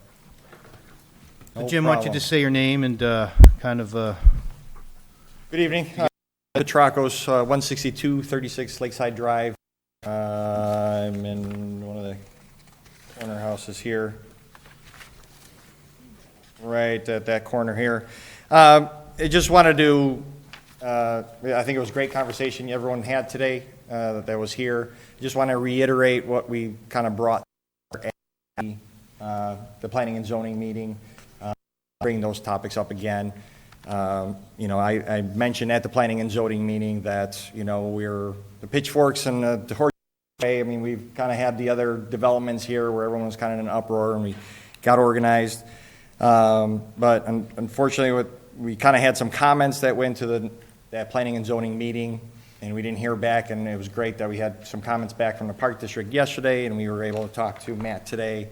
But unfortunately, with the residents, I can't get information back to the residents and really poll everybody until, later and have some time to actually do that. So it's good to have these discussions and make sure we're doing this here. So we don't want to, start off on the wrong foot or anything here. I do want to say, if any residents are here, if you can raise your hand if I'm speaking on your behalf, just so you don't know, it's just me sitting here by myself, and I'm not that guy.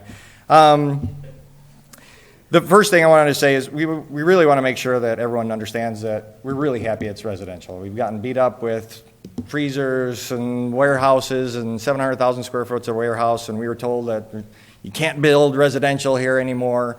It's great that we're actually having residential, and it's popped up and it's here. I think with the community, and there was a lot of comments that said we had the plan from 9 years ago. We're kind of moving forward on it this year. We kind of just said, well, hold on a second. There's some ideas that we didn't get to say back then. There's an opportunity to say that now. I just put together a quick little diagram that you saw here. I presented at the planning and zoning. So some of the comments are, with the residential, we're really trying to open it up as a part of our community. That is the biggest thing that we like. If anybody's from Karen Springs, been through there, it's a real large sense of community. We've always looked forward to Karen Springs 5. I understand this is a separate identity. We get that. We're connected to them. We're connected to this new development. We just want to open arms and make sure this thing's done right and work together as a community.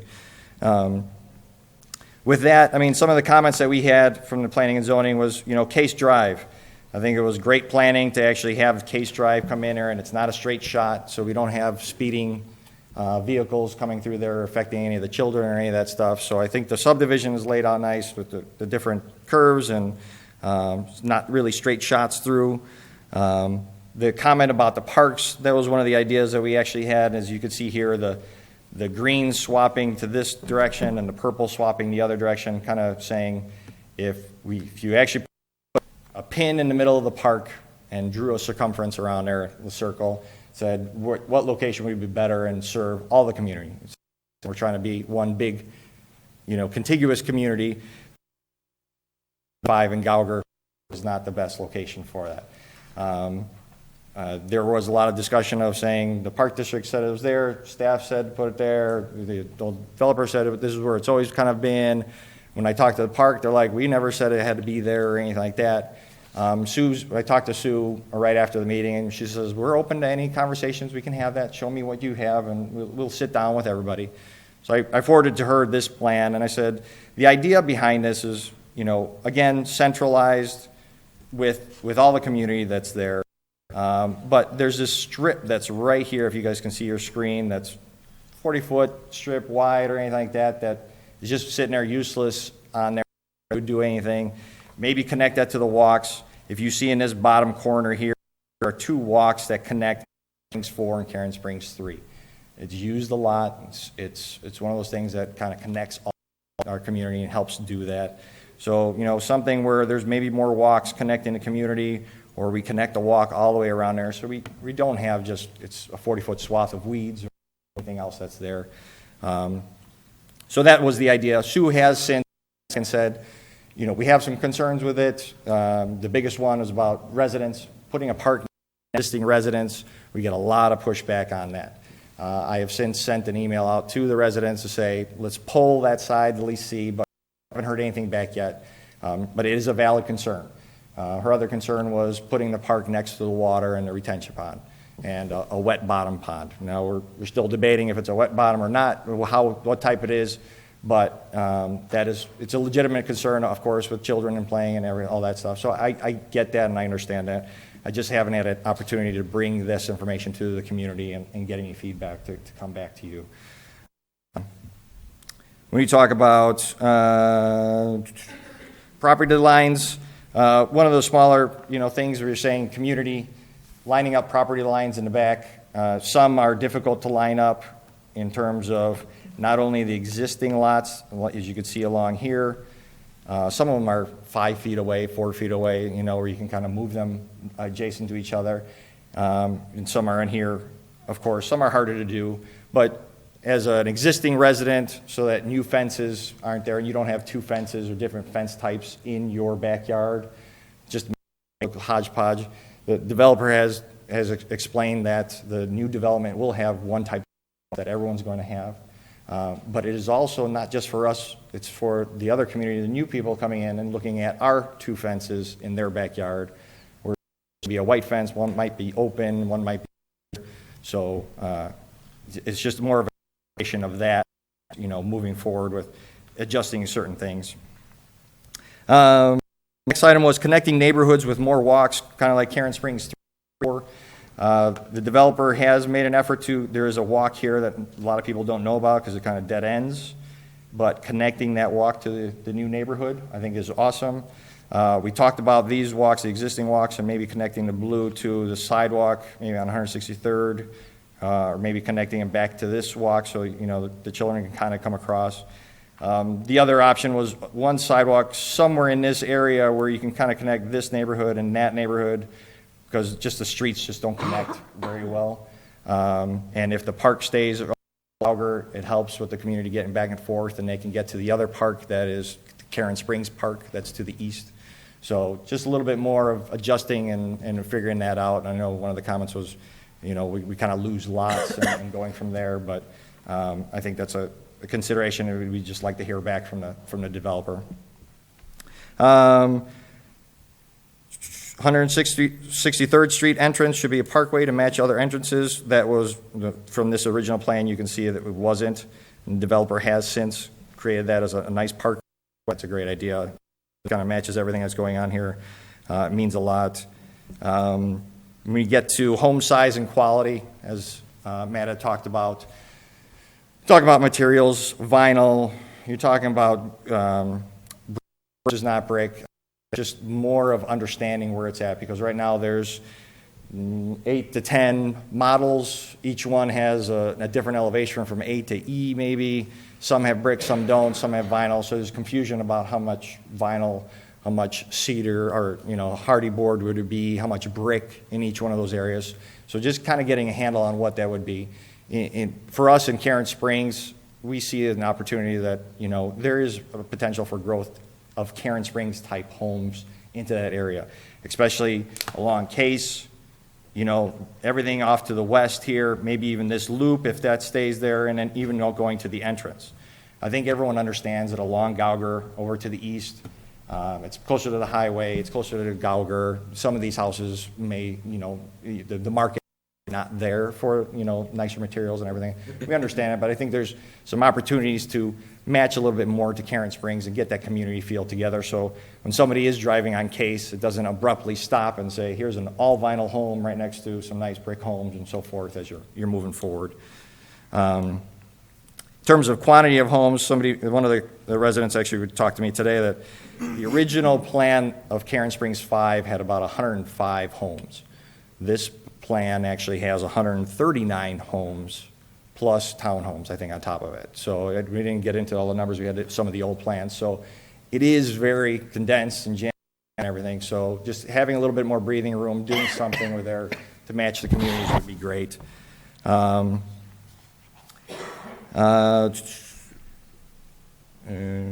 then the vinyl siding or less brick, that is just a conversation I'd love to have with the developer as we're going through it. As an architect, vinyl's a four-letter word for us, but there's certain spots for it, and there's certain areas that you actually have to do it. But, we're open to all conversations and help out. In terms of the ponds, all of Karen Springs ponds are the retention ponds with aeration and everything. And I know it's a burden. I'm an architect. I'm also LEED certified and LEED accredited. I get the ecological benefits to this. The one pond to the southeast makes sense in this area. It's right next to wetlands. It's there. Aesthetically, maybe, you'd want an aeration. I mean, the drawings always show blue and it's a nice pond and everything is there, but realistically, it'll be, prairie grass on the outside and then some more water-resistant plants on the inside and taller grasses in there. And, the alderman brought up that it does get, invasive do get in there. Sometimes it does get out of control. And that, I think, for a lot of the residents here, that's the big concern in this corner, the southwest corner. Because this pond is right up against their house. Here we have residents that are already fighting coming from the farm. We're talking about weeds and animals. We got coyotes there all the time. We're all for nature, but when some of these things are maybe be forced on them, and you're right up against some of these residences, and you have to do a controlled burn or weeding or anything, that the burden is on the new subdivision, but the effect will really affect the subdivision of Karen Springs. So I think that's where that play is. Our fate is kind of in the new subdivision's hands, because if this weed grows and grows, you're just going to get a lot of phone calls at the city about, here's weeds coming underneath our fence or onto our property, how can we keep doing it? And the Planning Commission even mentioned that, there's residents are going to just start mowing it down right to the water's edge. So you're going to look at a pond that may be irregular in shape, but just have kind of the barbershop buzz right down, along somebody's property, straight down to the water, just to keep the weeds at bay. So there are considerations for that, and just, to make it gets done nicely. Rich Schrader's actually here, just to show him that there is flooding existing that's on the site. And the reason I bring that up is I know there's a detention pond here. Rich lives in this spot right here. This parkway, that's a sidewalk that I brought up before, is also the overland flooding. It's meant to flood in that area in certain times and everything like that. It was more of a concern of making sure that since we have Mr. Cazzo and the new development and the old development together, that we just make sure that those pipes are sized correctly to receive that new detention pond and be able to get the water out before the transaction's made or they're sold, and then, you know, Karen Springs is off the hook here. Here's some of these pictures that I presented. That was the day of the planning and zoning meeting a week ago. Well, if I'm right, this is where this retention area is going to be, right? So we should be able to alleviate Should help and everything. We just want to make sure that the calculations are done, that this pond and the water that's there, it just doesn't automatically always overflow and go down the sidewalk where, you know, everyone's at. So it's just a check as you're going through everything. You can kind of see all the water coming off the farm. It's where it's actually ponding. This is the sidewalk going to Karen Springs 3, and then the other one would just be going to Karen Springs 4. You know, the naturalized, of course, the naturalized detention pond is the critters, the bugs and everything. Again, it just needs more discussion and explanation so the neighborhood we can understand and voice our concerns and actually understand what it's about, right up against a lot of the neighbors. And then with that, I just want to say, we again reiterate, we do like the residents coming to the development. I think it's great. We do want to accept it as kind of open arms. We just need a little bit of, hopefully, some tweaking discussions that this is more of a community than just selling homes. Sure. Thank you very much for your time. All right, Jim, thanks. I mean, I think the questions I think were answered. What I'd like to see, though, is, because I'm going to recommend that we put this on another committee of the whole in a couple of weeks, that there's an opportunity to disseminate this information back to Karen Springs residents, and if there's any things that they want to continue to address, I think that's good. Mike, did you have something you wanted to say? Okay.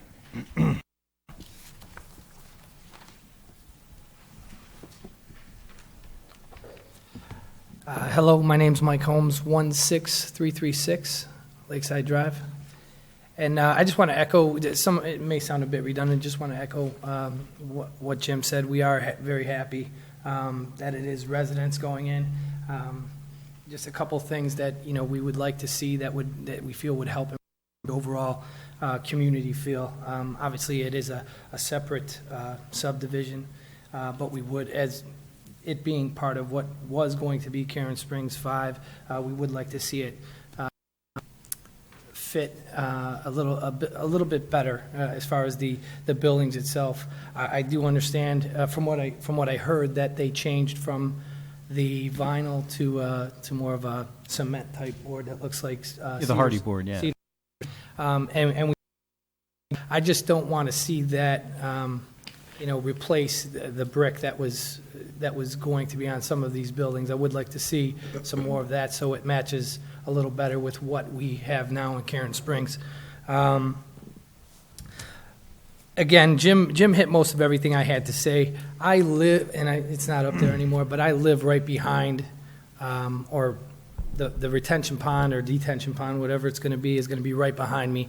And I know from experience, relatives, I've lived near some of these that are not wet ponds. And I can tell you that most of the ones that I'm familiar with, I have some others that looked good. The ones I've seen have become overrun with weeds, and they become a weed pit. Also, after it rains, you see this fill up. It turns into a matted type muddy area. Now, I live right behind there. I don't want an eyesore behind me. When I moved in here, looking at the lots, I looked at, and again, nothing was promised in the original concept plans for Karen Springs 5, but that was what drove me to that particular lot in that area and Lockport as a whole. I liked what I saw, and I was hoping that's what would go there. It was a little bit scary with the couple of companies that had come in here earlier, warehousing and cold storage, but like I said, happy that it's going to be residential. I would like to see that be a pond, however. I do think that it's more aesthetically pleasing. Again, me being part of the Homeowners Association for Karen Springs 4, the budget sometimes is tested.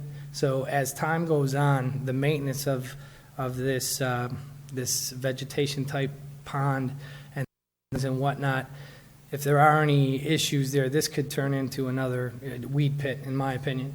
And with the bugs and mosquitoes and everything else, I don't own a bison or a buffalo, so I don't know if he's going to be eating that grass. And I don't particularly birds, flying over my house. Hey, now, come on. But anyway, Have that one removed from the record, please. That's neither here nor there. But there's plenty of owls posted outside of my house. So anyway, I would like to see it be a pond instead of a dry basin. And let's see if I. And that's about it. And in reference to the park, obviously, we would like to see it more centrally located.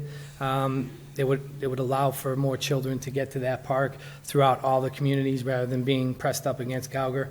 But again, other than that, I am happy that it is residents. I thank you guys. It looks like a great plan. I just like to see that pond instead of a dry basin, and hopefully we can get something done with the materials in the park. Thank you. All righty. Okay. So I guess, I'm going to recommend we go back to a committee of the whole in a couple weeks and then, look to do a vote in April. Fellas, I think, I felt pretty good about your explanation of how this retention pond goes. Maybe it's a matter of taking some time either to go have a meeting with the residents over there or whatever. It sounds like, maintenance issues on a pond could be in the more expensive. Everyone is scared of it getting out of control, though. So I think, I felt like you had a pretty good explanation. I think maybe a little more understanding and to the residents would be a good thing. But take this time, over the next couple of weeks to reach out. I think that's probably your best bet. And any other questions here before we move on? I Pam? get pictures of. Do you have pictures that you could bring of showing your dry pond? I think the vision, Especially like behind you, Yeah. that you said is grown. So because when I first heard it, I just thought it was like it's all grass that some guy's got to mow, and it's not what it is at all. So, yeah, I think maybe some images would be helpful for. I guess I want to kind of get an understanding from the council. We have two options, I guess, here on the table for elevations. Vinyl siding and still maintaining a key lot, road lot concept, or doing away with the key lot, road lot concept and putting all the homes into the hardy board. And so I guess we would just kind of want to know, is that the acceptable alternative, or some other alternative that should still be researched? I think we need to discuss that, see what the homeowners think, and I think they would need to see what the hardy board is going to look like, any raised elevations, or, I know it's going to add time to, you're just talking about the whole house would look like cedar siding, right, if that's the alternative? The homes that we're proposing, each home has several elevations. An A elevation would be all Why don't you hardy. start off the way it was presented, like this morning? It was going to be all vinyl, right? It was going to be all vinyl. But the one thing, excuse me, but I did look at your all vinyl home. A lot of them I found acceptable because you had different shadings of the vinyl. Correct. There was only one, the bald one, that was all the same color, and that wasn't as appealing, but, you do offer, it's you not can have like an- most vinyls that you see. Right. You had different shadings, but I understand that that's not what their homes are. It's not that it's not acceptable. They only care, not that they only care, but they would like to see the grade go around them. Well, and so here's the bottom line. Let's just make it real clear. It was going to be all vinyl on A elevations. On Bs, there was going to be some and vinyl, and then, as you get to the Cs and Ds, they get more expensive, and there's more and more brick and so forth. So having said, we're not really happy with vinyl, Matt came back and said, hey, listen, how about if I just say no vinyl, we'll do hardy board, but when it comes to hardy board for A elevations, we're not going to have a little brick wainscot on the back. Now, obviously, you listen to Mike. Mike's like, I want hardy board and I want brick, right? And so, this is where we're at right now. And as a council, in the end, we're going to have to a decision whether we're accepting of hardy board, which, and it is a nice material. I mean, I have aluminum house, which means it dents when you hit it with a baseball, right? So hardy board's great. In the end, that's what we're going to be looking for. And I guess that's the question. This is a sample of hardy. So you have the siding. This is LP Smart Trim, which is a wood composite. So all your windows would have this frame. Typical color packages would have the trimming be a different color than this. So it gives you kind of an architectural. How long does that last? Oh, hardy board's like forever, man. Yeah. It's like a Twinkie, yeah. Yeah. Sorry, have a good one. No, seriously, it is. The reason I asked, there is a substance that's used on a lot of houses in Lockport, and it was asbestos. It looks just like this. It's not. Pretty sure that's not what. Yeah, they don't make it anymore. It's not legal for a long time. Basically, I mean, all the brick and everything that you see on the elevations as shown would remain the same. It's just in lieu of vinyl siding, the remaining portions of those would be of this hardy board material. And so then what you wanted to do was get rid of those key lot homes, which were going to have a brick wainscot, and say, look, they'll be hardy board instead. Correct. That's what you were looking at. Correct. Well, but it's still the option of the buyer, right? So now what I think is the key lot homes could be an A elevation. Oh, yeah. Right? Whereas prior, they probably couldn't have been the A. They would have had to have been at least the B, right? Because it had a small amount of brick. Right. So if everybody came in and, went crazy and wanted the D elevation, you'd have a lot of brick anyways. But it's a little more market discretion now instead of mandating just based on appeal for brick, right? Correct. Mayor, since this is going to the committee of the whole again, I don't think we have to really decide everything tonight. No, we're just talking. So we have time to talk. They want guidance before they come back. Right, but we have several other topics that are also going to take. No, it's true. We got a lot of A lot going of on time, tonight, and, so, and and I I- know, it's true. So I think we've got plenty of time to talk I about know it. more cons in my head than I ever had before in my life. We And also I can have get you more later if you want. We also have the anti-monotony clause where they can't just have a whole street. This meeting? Or? Yeah, I was going to say, it's about it. That too, yeah. You can't have a whole row of all the same houses. That won't occur either, so. Just to clarify. My attention, don't get me wrong. Thank you very much. But Wagoner had my We have All right, that, thanks, too. Matt, appreciate it. All right, what's next on the agenda, Pam? The haunted house. Well, why don't you want to, let's take 5, all right? Because, Yeah, I think we all could use it. yeah. And I mean 5 minutes, man. Yes. So 3.5. I'm starting up again at 9 or 8:55.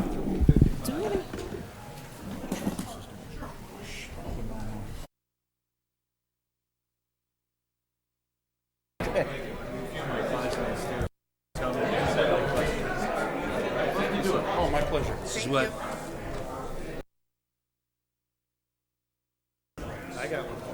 And that Karen Springs is a huge. All right, everybody, we're going to pick up. Jim's We're very. going to get started on the concept plan for Legacy House. Are there any ponds involved? I don't, well, just the ones that are out there now, I guess. What? All right, Pam, lay it on us. PZ3, please. Okay. This evening, Chuck Smith will, nice presentation, but he is right now an agent for the Park District and a company called Legacy Events.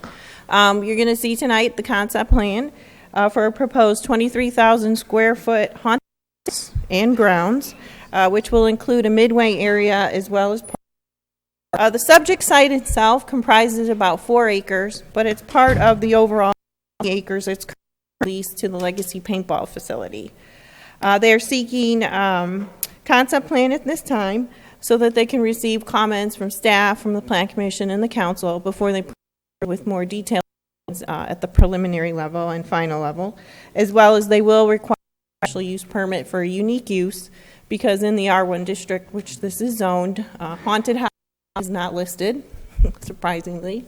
However, based on the way the ordinance is written, in an R1 district or in any district in the city, if there's a use that's a special or permitted use in another district, which would make sense in another district, then we can treat it as a unique use. And we're going to look at this as kind of like a combination of an outdoor recreation and commercial recreation.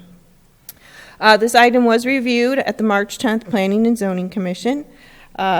Smith, as well as Paul Cesian with Legacy Events, was present to give an overview of the proposal. The commission did express overall favorable comments on the proposal.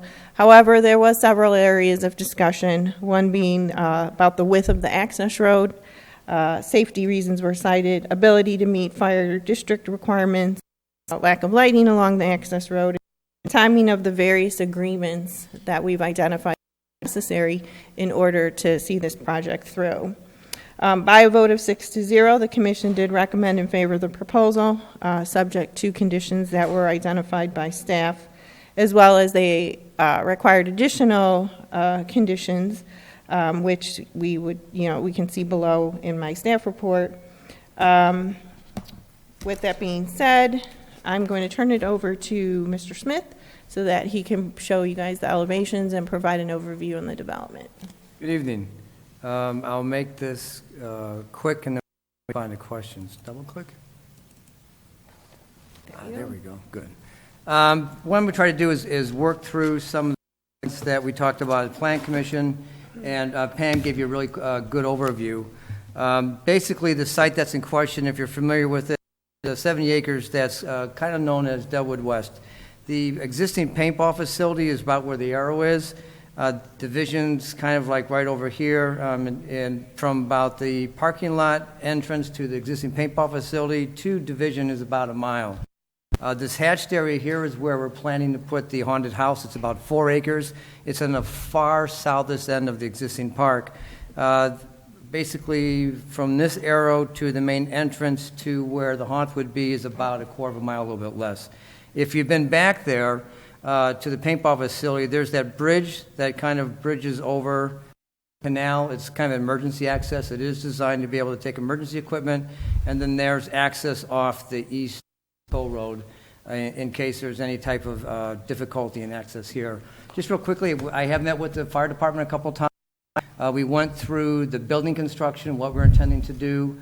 As we begin to walk through the proposal or the presentation, the portion be laid on top of a metal building or really a pole building with metal siding.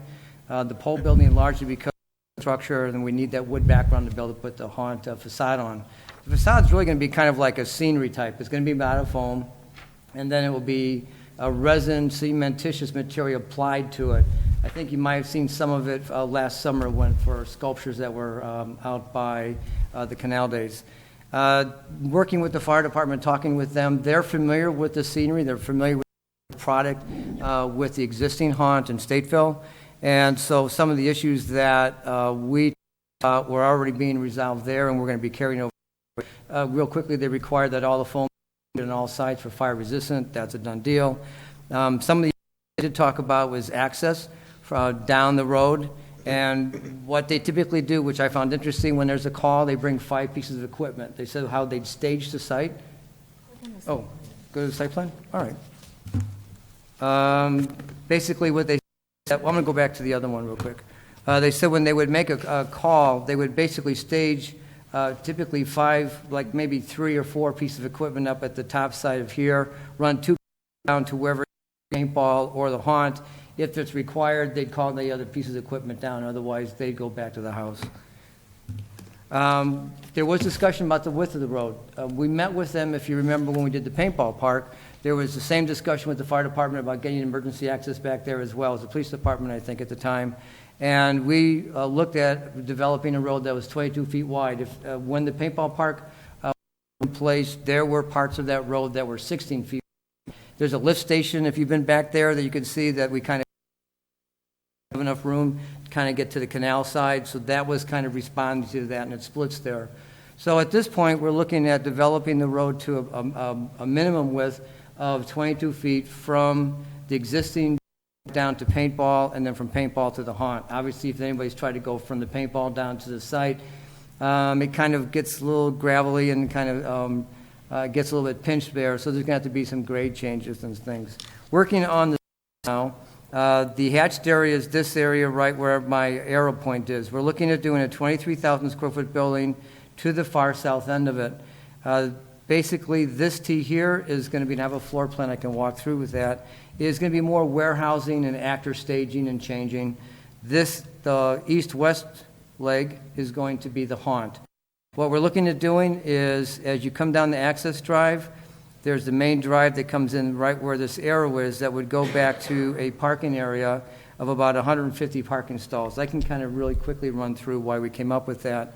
There's existing 135 stalls in the parking area that's at the paintball park.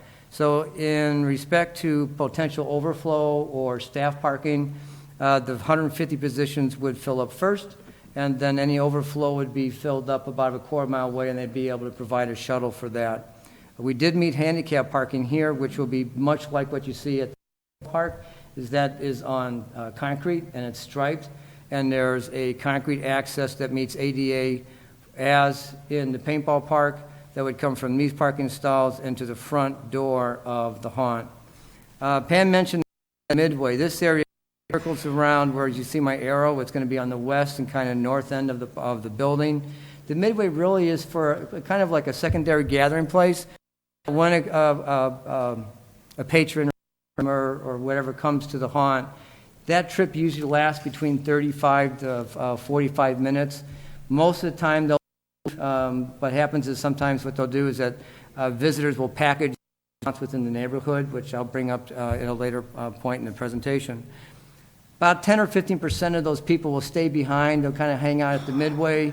They're intending to have just kind of like, I hate to say this, junk food, things like pretzels, and candy, and some things like that.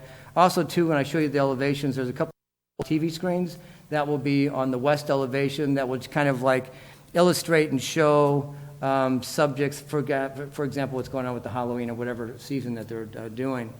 The thing is from a standpoint of just basic building issues, there is going to be a well point dropped here. The building will be fully sprinkled. We're going to end up 15,000, probably 10 to 15,000 gallon tank underground with a fire pump. We've talked with the fire department about that. They get that. The existing haunt has a similar system. It's a much smaller tank. This is a larger building. Me personally, I've done this often, and it's a system that works. From a standpoint of sanitary, we're going to do a mechanical system here with a leach field like a leach field in the back of the building here. Then ComEd we've already met with. They're bringing power across the canal and bringing it right into here and tying into the building. Let me get to the next. Oh, just real quick. There's wetlands right here. We're not touching it. Wetlands were staked when we did the paintball. Flags are still there. We ended up bending the road, and this line around it is basically the buffer yard that's required by Will County. Army Corps doesn't require it, but Will County does. We're staying within that buffer yard. On the site, real quickly, this is going to be kind of like a mock graveyard. That will be an attraction. I mentioned to you that there'll be some people that behind.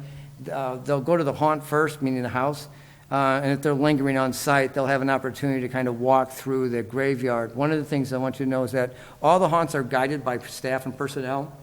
So if there is an individual or a group of people that go through a graveyard, they are not allowed to go kind of meandering by themselves. They will have a guide or somebody from the haunt that will kind of guide them through that and be with them. One more thing from a site plan standpoint, this is the furthest south paintball field. If you've ever played paintball, then this is going to kind of tuck right up against it. This is basically an aerial terrain. If anybody's been out there, this is a really unique area. When we first went out doing the paintball, it was, I hate to say this, is that I really had a lot of fun just kind of running around with all the rock outcroppings and if you've been in got that concrete structure that typically is in view right around here, adds to the mystique. This makes this a great location to tuck this building back in the corner. One of the things that was shown at the Plan Commission meeting is that we're not intending to bring any manicured landscaping into it. Keep the landscaping and the character of the site intact. We've been out there already, been tagging trees so that, in case, not in case, but when we put the building in, we want to keep it, though, as intact as possible, even when we kind of through the site, because it adds to that character. It's not just walking to the house. What I think about, unlike some of the other haunts, is that you just go to a haunted house, house that's got a bunch of things inside and you walk out. The intent here is going down that road and having on one side, and we're intending and working with staff about adding some lights to it, so there is some safety factor. You come in and you get into the haunt, and you basically come into this location here. You've got a big outcropping here. This house is kind of nestled behind it. You'll be able to see the elevation. So it really creates an experience from the paintball park coming all the way south. So it's not just as you enter the building. And that's what makes it so exciting. While I'm on the site here, an individual would come in here, park someplace in this area. The area of the just like the paintball park. It's going to be compressed or compacted screening. The intent for the road would be to chip and seal that. Obviously, going from the paintball park coming this way, there'll be some grading issues and some landscape walls that were required, as well as some guardrails that when the road gets a little bit close to the canal. When you enter the site, you buy your ticket, and then you walk through this area here, come around, and enter into the haunt here. The handicapped people, they will have the ability to be able to buy tickets at a kiosk, and it's collected at the door. So they will be accommodated as well and not have to be required through this, the lower southeast gate. This is an elevation of the east elevation. So when you come around the corner, you make that bend, and you get past the rock, this is what you'll see from, amongst the trees and the bramble and the rocks and stuff. The intent here is it's going to be kind of an off-white grayish. It's going to look like a building that's been kind of tucked in the middle of this 50 or 60 years and nobody's been there. It's going to be poorly lit to kind of correct. Again, this is that material I talked about, which is going to be the foam, which Paul Season has a company that creates that product for scenery, and it will be applied and just kind of brush painted. So this will be the front entrance when you come into it. The main door to the facility is right here. The exit is right here. It's intended to, as I'm... Question about the foam. Is it you talking about a closed cell foam? Yes. The only problem is that can be damaged. Well, the thing is, though, is this, how can I explain this? I use a lot of this product when I do a lot of Right, the traditional stuff with Rosemont, the big rose on that hotel is made. Right. But the thing is that Paul's got a product that's a resin-based cementitious material that obviously you take a hammer to it, damaged. But for the most part, though, it wears better than EFIS. It's stronger than EFIS. It'll hold paint forever, but yeah. No, but I mean, the thing is, it wears better than EFIS. If there is damage to it, it's very easy to come back and repair. And the thing is that it does give the opportunity to really create and articulate the facade that we want to be able to put onto this. now, other than the paintball, I mean, so you have paintball, so that's, I'm not a paintball person, so I don't know, but is that site going to be occupied year-round, or is it? The haunted? No, the whole area. Well, basically, obviously the paint, it's from, I think they had, in fact, I was out there this last weekend, they had people playing on Saturday and Sunday. Okay. Then it kind of closes down around, I think sometime around November. But the thing what's going on here is that in the initial discussions with the Park District, which is so exciting about this, is that this 70 acres have laid fallow for years, and it's just really been a catch-all for stuff, okay? And with the event of moving the paintball park there was a tremendous amount of work done in cleaning that space up. There were like, I'm not going to say thousands, but hundreds and maybe thousands of tires that were pulled out of there, the junk car out of the pond, all that stuff. All that's been pulled out of there by the paintball people. So what's happening is that there's a collaboration between Legacy with regards to the paintball park and now the haunting to really begin to make that 70 acres a place that the Park District, in collaboration with Legacy, to add some recreational space, but also additional program space. I mean, in talking with Sue when we were... My only thing is that, I'll get to the point right away, is kids hanging out there when nobody's there. I mean, how do you keep that from happening? From a standpoint of security, is there kids that are hanging there now? That's Park District property. Right, and so, They have their own law enforcement, so they'll no doubt make it a part of their, they And already do right. have it a part of their routine patrols, so It'll be just like any other parcel in the city of Lockport that's patrolled, or within Park District jurisdiction that's patrolled by law enforcement. Well, and I also know the Forest Preserve patrols that site as well, because they have access to the grounds down there. So there is Forest Preserve police that go there, and I know that for a fact. Is it gonna be alarmed? I mean, cops can't be there all the time. The only reason is, I mean, a long time ago, old dance hall that was burned down because kids hung out there. Yeah. The thing is, though, is that I do know that, in talking with Paul, that it's scanned, it's recorded. We talked about security cameras and alarms. I mean, the thing is they're fully aware of this because they're making a huge investment. And so we can kind of come back to you all and show you what some of the security issues and measures are going to be. Let me finish real quick. But the point I was trying to get to real quick is that in this collaboration between the Park District and Legacy, they're trying to develop this 70 acres so that's going to be occupied and used on a full-time basis. There's discussion about hiking and during off-season when, for example, the paintball park's not there. I know the Park District is looking to do additional things. There was a 5K race there that Legacy sponsored. There's upcoming paintball tournaments that are coming. There's the opportunity we want to be able to start stocking, the ponds there, and you have the opportunity to be able to do that. So there's a long plan of adding additional programming layers, just the first steps to get there.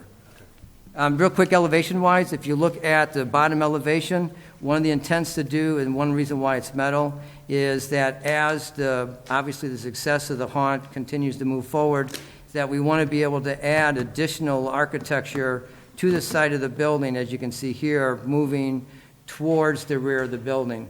We'd like to do that, obviously, on the south side, the north as well. This is the primary entrance when you come in. I mentioned on the midway elevation, again, the same type of material will be applied on the west elevation, not as haunted, but it's going to have this feel of an old house that's going to be applied to probably about 2/3 of that elevation. The large screens I talked about for entertainment facing midway are here and here. Real quick. Just going through the haunt with you. As I mentioned, you come along from the main lot, if I can kind of come, but you kind of go through the bottom, this pathway, come along this way, and then you enter in the front door. You can see that there's different rooms here, A, B, C, D. This is going to be fairly theatrical. There's actors. They're looking at trying to implement some animation over a period of time. The center hallway that you see is primary fire exiting, but there's a catwalk that houses theatrical lights and things like that. An actor will be laid down or lowered down into one of the haunt rooms, from above and stuff to kind of add some type of effect. From a standpoint, the fire department seeing this, every room has an exit. Every room will have a fire exit. They'll have emergency lights, light the high and low in the event of an issue. Is that if you are, especially it's going to have children, so we'll have exit lights up on the high side, above the door. We'll have exit lights and emergency lights on floor level. On the west end of the building, real quickly, is a small gift shop. There'll be a couple of small offices. There'll be toilets that are for staff only because they'll be there most of the time. And then this whole area here is for fabrication of the scenery. They change this out from season to season. They might change out one of the rooms periodically. So they need a place to fabricate the scenery and also to store it. And that's what that area is for as well. Let me see. And back to the colored one. So if you have any questions, I'll be glad to respond to them. Pam, do you need to add anything? Just a couple things I just want to point out. This is just for concept plan this evening. Staff is asking if the council to, at the next meeting, our city council meeting, take action on this item. Is that tonight's meeting? Yes. So quickly? Well, the reason being is that they would like to be operational for this holiday or this Halloween season. In order to do so, it takes them approximately 4 months to construct the building and the site. And with that being the case, obviously we're, close on time. If the council moves this forward this evening at the next meeting, then they would go ahead and proceed with a special use permit and their preliminary and final development plans for April.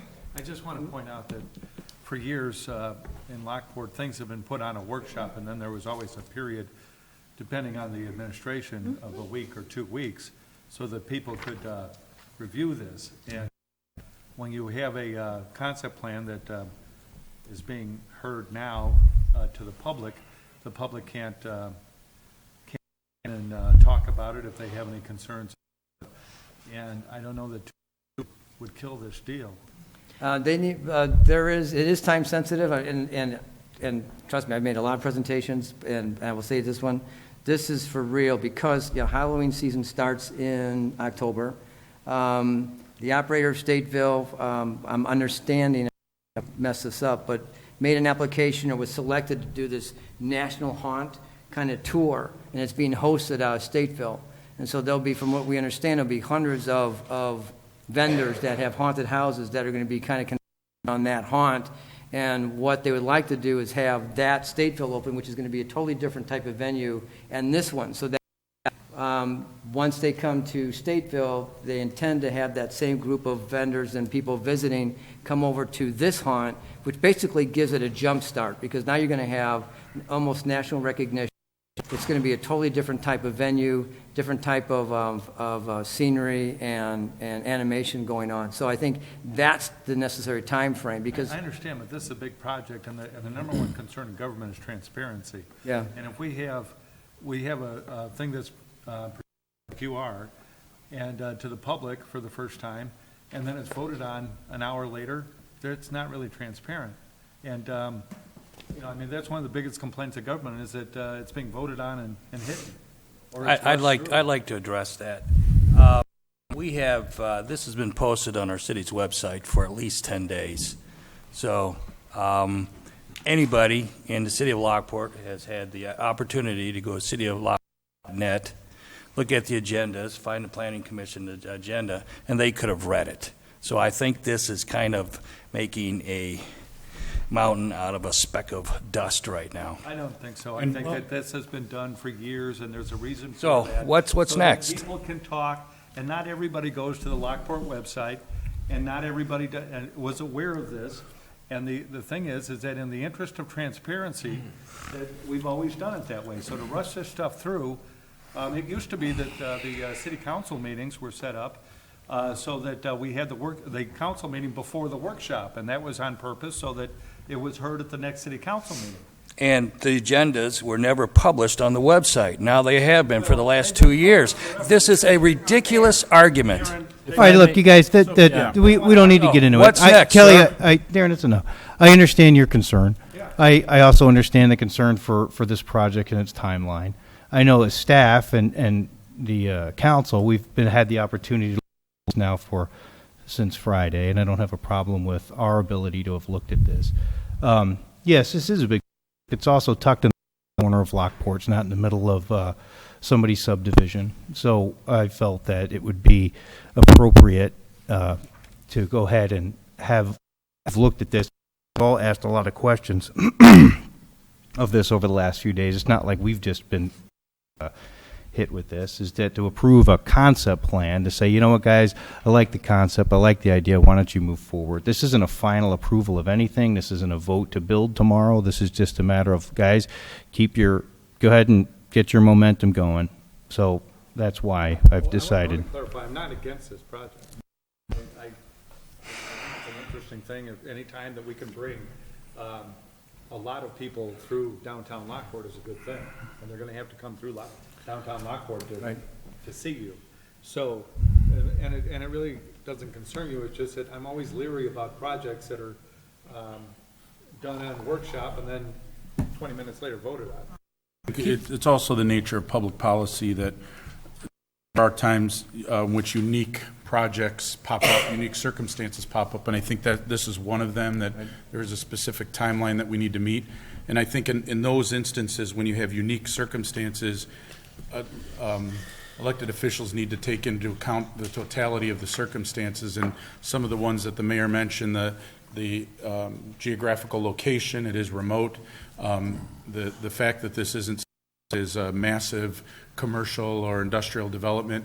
The residents I've talked to when I've mentioned this project to them are excited about it, and I don't see from the presentation that was made today there are any glaring issues. I've spoken to a person in the industry, and then staff at great length about some of the concerns that were raised, and I think they've all been addressed. So I think in those circumstances, public schools can go ahead and move forward with something that has the potential to generate some pretty significant economic revenue to the city. If this were to come up and we bring additional visitors to the city, I think delaying it and not allowing the building to be constructed in the time frame that has been explained would take that opportunity away from the city of Lockport. So I think as elected officials, we have to consider that too. And so that's why I would support moving it forward in an expedited fashion. Well, and look, it's my judgment call. If this were a garbage incinerator, would I fast track it? No. I'm making a judgment call on a particular project, and I felt that this project is perfectly fine for having us discuss it and talk about and go ahead and give a vote on it in the next meeting. But you have dissent, because I happen to agree. I don't like something coming to the committee of the whole, and 5 minutes later, we're voting. Well, you know what? We can call a special meeting Friday. I have my arguments on this. I have quotes from the Planning Commission meeting. Commissioner Porfilio said, in terms of my thoughts, the city shouldn't have to pay anything in terms of the access road. That has not even been mentioned here yet. I've been trying to get a word in, but I haven't got there yet. Okay. I think that something completely, that's something that should be completely paid for by legacy. I don't think we should have to maintain the road, and I don't think we should repair it if there's issues with it, because it is only a chip and seal road. I want to make a statement that when the city council looks at the agreement, that they take a second look at the amount of tax revenue we're going to get from this site, that it's going to be limited because it's Park District land. The only tax we're going to get, from what I heard, is the past if a tax is passed for $1 per person to pay us back. So because of the limited tax revenue from this, and there's no guarantees on the amount of tourism that's going to come to downtown, I think we should restrict the amount of money involved that we have with this agreement. And I agree with this. This is Park District land. Park District is a taxing body, and I think Park District should finance it.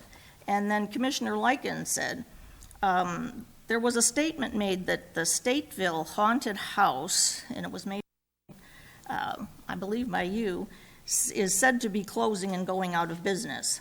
It says John Flamboy, who puts on that haunted house, is your partner in this deal, right? Well, he's not my partner, I'm the architect. Well, the legacy, yes, whatever, he's working he's part with of, this. He's part of the legacy. Okay, and then I read a thing online that said, no, it wasn't online, it was still in the meeting minutes. Mr.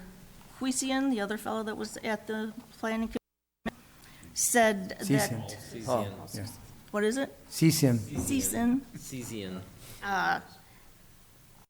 That this Mr. LaFlamboy presented or produced the Fear on Nature, which sunk last year, and he does do Stateville.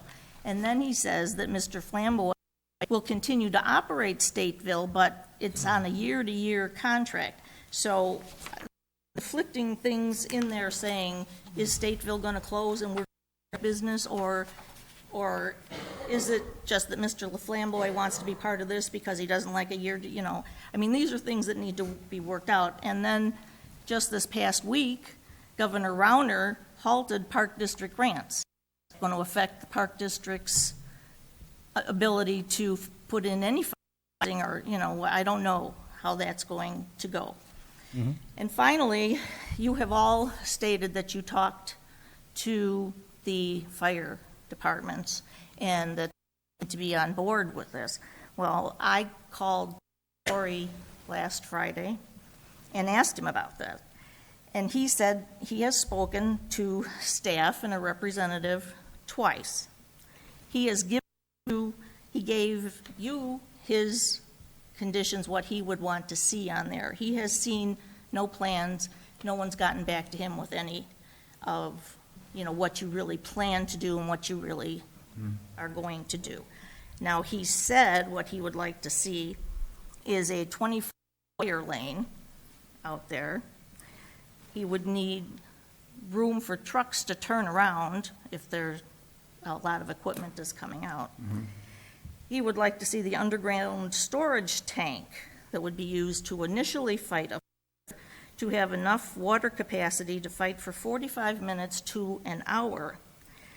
And the reason for that is Lockport doesn't have any water tank trucks. Like we use fire hydrants, so we don't have trucks that carry water to get there. So if it was a big enough tank or whatever they are, big enough fire, they would have to call other departments and try and get their trucks. And he said, and that would be a minimum of 30 minutes, a minimum. So that's why he would like enough water to be able to, for his department to fight until because you're not going to have fire hydrants out there. He would like to see he said that he felt that sprinklers weren't sufficient. He wanted a whole fire suppression system, not just sprinklers. And he would like an announcement if there was fire, lights that would go on immediately. And he would like an emergency access point. And then I've also had a question from a resident who wants to know, will flooding take place in there towards any homes because of your construction? There's not a home within West 2 side. miles of there. No, there's not a home out there. Well, I don't know. It was a question that was asked, and so sometimes the canal, floods. Yes. That's just, a question.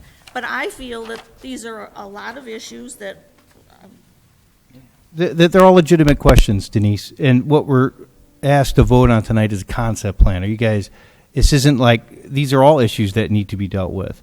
These guys want to know if it's just worth their time to pull permits and go to the next stage. That's all it is. I personally think it is. I think we can say yes to that, or that's me. Obviously, the council has to vote on it. But as far as answering all the fire department, getting these other things ironed out, they're all legitimate questions. And of course, Ben said he didn't even have an opportunity yet to talk about the road. We're all I would jumping like to respond to, I did my cover.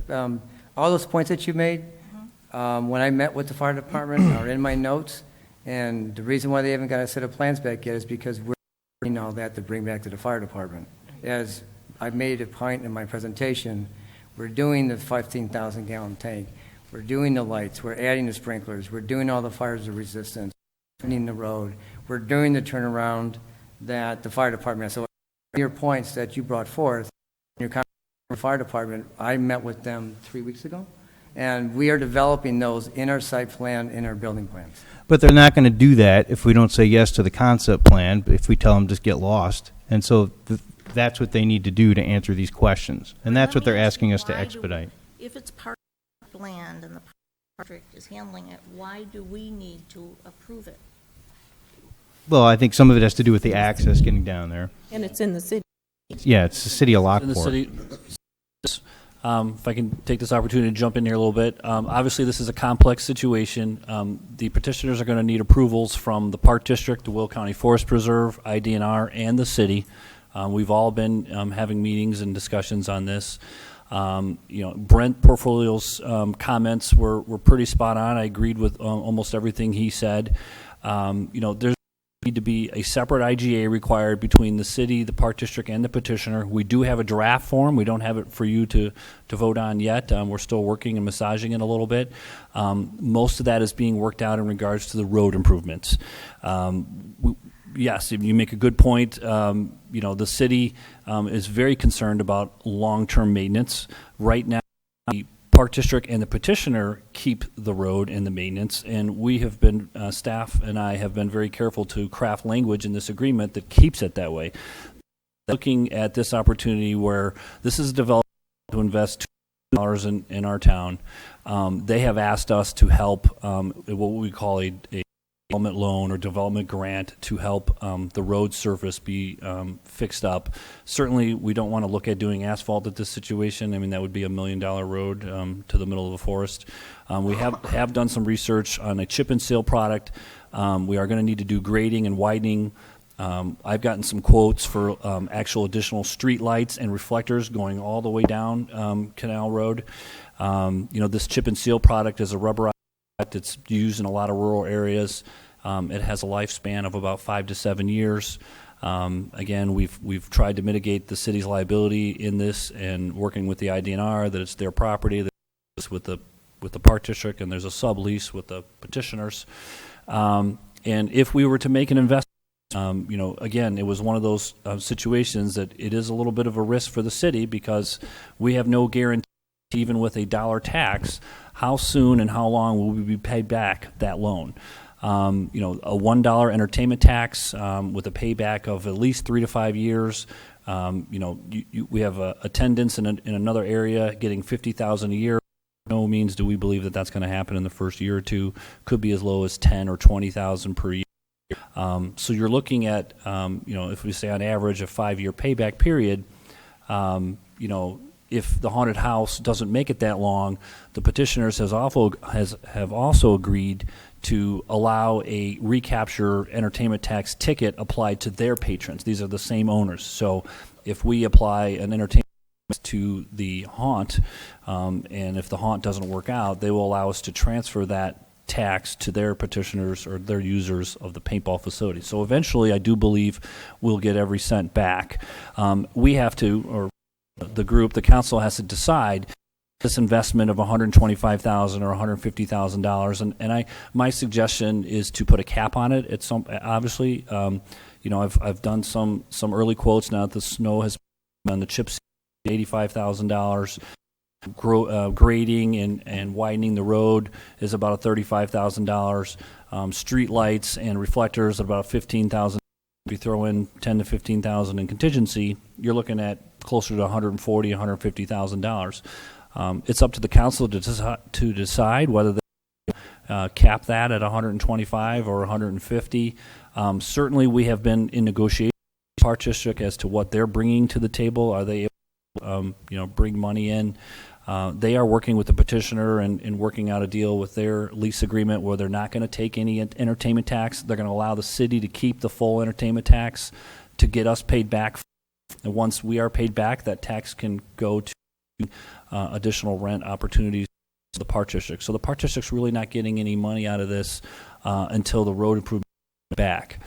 We have had many meetings with the fire districts, and I was pleased to learn that the fire district was experienced with these same operators at the other paintball facility. I spent 45 minutes of my day speaking to the competition, so to speak, the petitioner, Mr. Paul. We had an extended conversation about the relationship there and got a lot of good clarifications.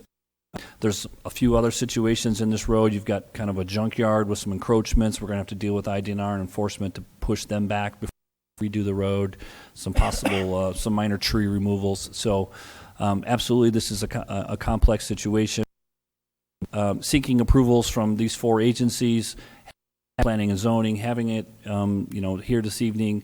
Pam was able to highlight a process that has at least public meetings playing out over the next several weeks, and we're not asking for any final decision this evening. I think we're looking for feedback in regards to this concept, and probably trying to get a specific response from the council in regards to how much they're willing to risk. There can be included in our approval of a concept plan. No, that's always yeah, that's at the preliminary. I think, it's certainly worth discussing. There's a lot that can be said about visitor impacts and economic impacts to your town. There's the international association markets that every dollar that comes into your community from a visitor 5 to 7 times. Those business owners, buy businesses and products and services in the community. That business owner turns it over and buys it and uses services from another business owner. I think Lockport is a perfect example of that. It's very a hometown feel. A lot of the businesses support other businesses here. So, but you also have to gauge that with the visitor mentality of, for example, a casino where people come in, they game, and they leave. They will certainly have that. I think it's up to the council to decide if $125,000 or $150,000 to invest into solidifying a road without future liabilities. We will not be doing additional maintenance. We will not be doing snow plowing. This 5 to 7 year lifespan on a road can be readdressed. But again, we were very careful to craft that this would be a development grant opportunity for this opportunity. Let's see how they do. It could be very successful. It may not be. But we have tried to safeguard the liabilities to the city as the best we can. And it's worth it in regards to, putting a percentage into it. The ask for some help. This certainly, complies with other development opportunities that we've done things with. And I think as long as we're careful with the language and we don't overpromise things, it should work out. Ben, how much of this road is Park District Road and/or Township Road, and how much is? Zero of it is city road. Division Street is pretty much the end of the city's property. It goes into an IDNR easement. Now, the Park District takes care of everything in the petitioner. Now, let me ask you a question. Why isn't the Park District building this road? The Park District has funds. I mean, they're Right. not broke. And why isn't the township involved in the road? And why aren't we involving all the taxing bodies in the road? Right. Because they indeed do,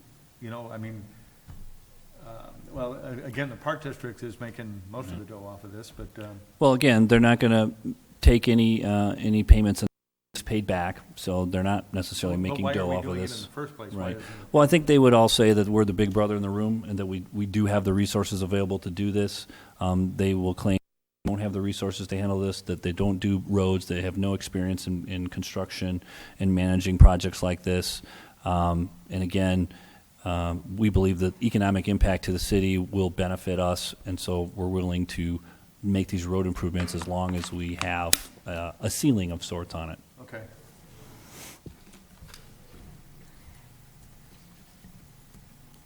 I don't know if there's any other questions, but we will be getting the council the draft IGA in the very short future. I saw another draft come out today, and we'd be happy to share that with the mayor and council. Again, I think we're seeking approval concept plan at this stage. There'll be certainly more public meetings coming available, before they come back for preliminaries and finals and public hearings. Does the architect agree that if the concept plan is voted and it's decided later on by the council that we're gonna need underground tanks and that kind of stuff, will they acquiesce to that risk? We've already made that commitment. We know, we've already looked at it, working with the sprinkler contractor to how large it has to be, what the system, I mean, because this is a fast track, even though we're here looking for a concept plan, concept approval, in order for us to do our due diligence, our client has initiated, continue moving forward in exploration and stuff, because it's that quick and stuff. And so if you don't vote tonight, then basically I think, we'll have to see what happens tomorrow. But the intent here is getting this thing up in September for the how in the fall season is paramount right now. Denise, I can answer a couple of your other questions too. I mean, Brent made a comment that city shouldn't be, financing this road. Well, that's fine. That's not really his position as a, planning and zoning commission. That's a policy decision that we make. He can voice his opinion as a citizen, which he has a right to do, but it holds no weight as a planning commissioner. Mr. Lyken's comment about John LaFlamboy's zombie boat sinking, he's right. But it's very interesting, and it's actually one of the reasons why I like John LaFlamboy. He built this zombie bar pier. He wanted to take insurance out in case it sunk, and everybody at Navy Pier said, it's just a waste of your money. There's never been anything that's sunk out here. And John's like, that's not the way I do business. I make sure I'm insured. So he actually insured that boat from sinking, which nobody does. And then there was that horrible storm that came, and it threw the boat up in the air, and it crashed and it sunk. And he's like, and it impressed me actually about him as a businessman. He's not just a creative guy. I mean, they're very creative people, but they're smart business people too. And so the fact that it sunk, but he was insured, it shows me the kind of people that they are. And no, they're not closing Stateville, and that is just a rumor. So they will be operating that as well. I know that, as a concept plan, I know this is fantastic, people go nuts about Halloween things like this, and so I know it'll be, a attraction. My concern is with our liability when it's not our property and we're not gonna get any tax revenues or anything, from this. Sure. And, there's, I understand, and I think it's, and I've been in front of a lot of councils with different types of projects, and it might not be generating like hard dollars that you can actually reach into your pocket and pick it out.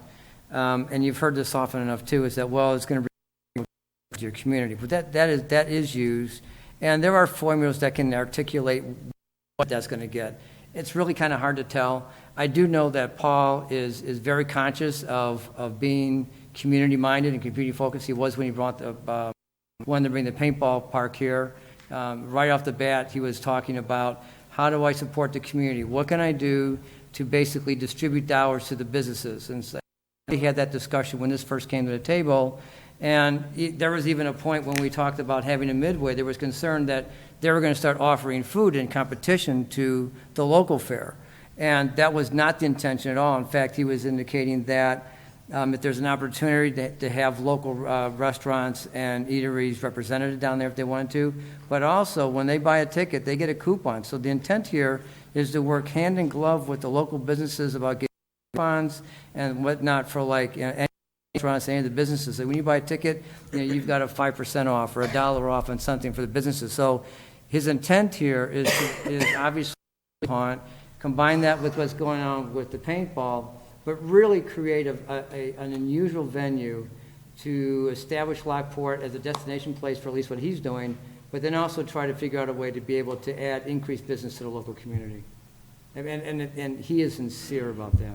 He really is. I mean, I know they donated a lot of those sculptures that they made last year for some arts use. I mean, they're very much about the community. And just, all these fear about we're not transparent. I mean, the idea that we are absolutely going to be discussing whether this road should be financed by the city with a recapture tax. I mean, that's what's going to happen now for the next few weeks is, we move on with this in the next meetings that we have over time. So that's not going to be in the dark. It's not getting rammed down anybody's throat. This is just want to spend money and move forward with these plans, fine. We've got lots of things to discuss. Right. And it's a legitimate discussion. When they first came to me and said, hey, listen, we can't afford to build the road, put $2.5 million into this park. Can you do it?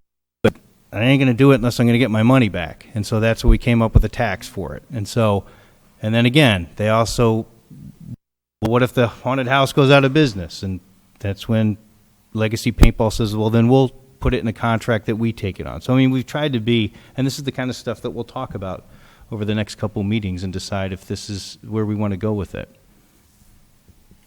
We'll also be able to fine-tune our quotes.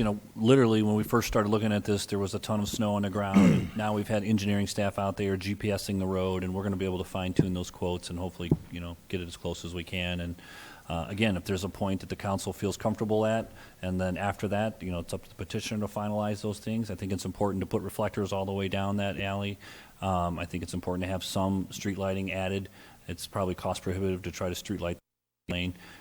There's also opportunities to put temporary lighting in with generators, especially at the beginning of Division and Canal Street and closer down by the haunted house. So I think there's a lot of things we can do on a temporary basis that don't cost hardly any money, but will be a good safety thing to put into the contract. So There was mention of, because the road is going to be so close to the canal, that there would be a possibility, because of the darkness, that some car might accidentally go down into the canal. Could you put guardrails? Yeah, I mentioned in my presentation that as we begin to move south from the paintball park, there are some areas there that may require some guardrails and stuff, and that's why we're talking about putting lights and stuff. So again, we are aware of that, and as I made in my presentation earlier, that we are considering putting those guardrails up. they would definitely need to be in strategic locations at a minimum. I think it would be cost prohibitive to try to do guardrails all the way down that road. But they already have guardrails in their design plans, so yes. All right, so I'm going to ask that we put it on next city council meeting rather, for a vote. If you guys want to give a yay or nay, that's fine. Otherwise, we can take a roll call on it if you want to voice your nay opinion. A roll call if we're going to put it on the city council meeting. You do roll call for that. On the agenda. You guys all good with doing it? I mean, I can pull it, you know. So if we're good for a vote, all right. So we'll vote on it then, whether you want it or not. Okay, sounds good. All right. Okay, thank you. Thanks, Chuck. All right, thank you. All right, Next. more fun stuff. Great. David, come on up. The Volts building, as you're aware, was being transferred to Matt Hunt LLC in a sales agreement with the city. They've come back and asked to do an addendum to our contract that we did with them. Basically, David is here and he'll talk about a lot of them. Basically, we're going to apartments spaces on the third floor. I've got a drawing that I'll pull here shortly. It's the PDF in the right corner there, David. If you see it, your PDF. They're going to vault the second floor to the third floor atrium. We're also going to have a provision where they can hopefully close a little earlier than anticipated, hopefully later in April or into May. They've begun some preliminary construction, and they have plans to try to open before Canal Day. So, again, David's here, and I hope I steal all your thunder, but go ahead and tell us what you're doing. Shall I introduce my name and address again for the record? Sure. David Mead, 343 East Goble Drive, Lombard, Illinois. When we first did the amendment or for the transfer of the property, our original intention was to build residential units in the third floor. And after visiting a couple of the banquet facilities in the area and restaurants, we found that the two-story on the second floor leading up to the third floor would give a much more dynamic impression for the banquet facility, and creating a catwalk around the window sides, which would be just over 7 feet wide with a railing obviously around it to code. Some type of bistro seating and things like that that would be available up there. So that would expand the size of the restaurant again.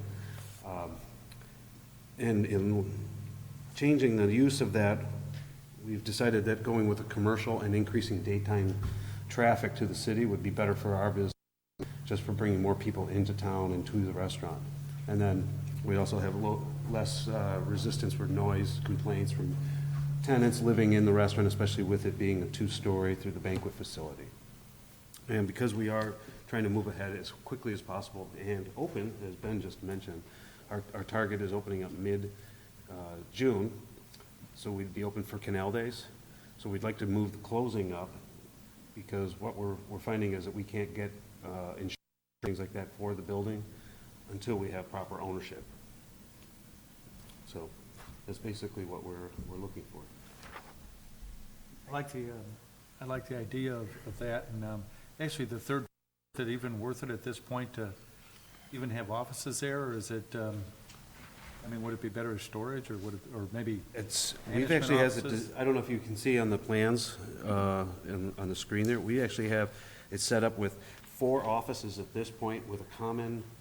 I guess it would be like a conference room. So Okay. each office would be able to have access for that. Oh, okay. And we actually are already meeting with 2 people who want to take space in the building. So we like the idea of being able to have a revenue generator, obviously. Sure. As well as bringing people to the town. Don't get me wrong, I used to live Yeah. across the street, so I'm Right, and on what the third floor, so. We're going to have designated parking for the businesses in the back lot, so Yeah. that customers, for them to access right to the elevator, go right up to the third floor, open up into a nice little lobby area, and then they can just determine, which office they're going to. I want to So- state publicly, I'm for your project. Yeah. I do have a couple of questions, though, for Ben. Ben, if we have people working in there and we still own the building, don't they fall under prevailing wage? Because it's our building.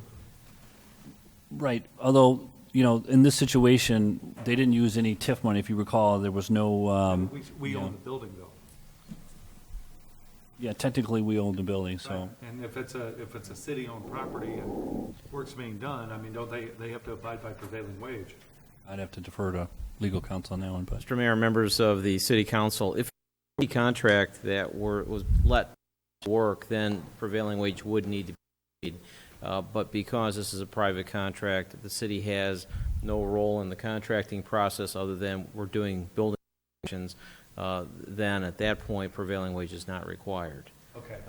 And that's part of the reason why we're asking you to move up the closing date on the transfer of the property, rather than waiting to the end of the process, understand. doing it now. And that way we do a couple of things. One, limit our liability while work is going on.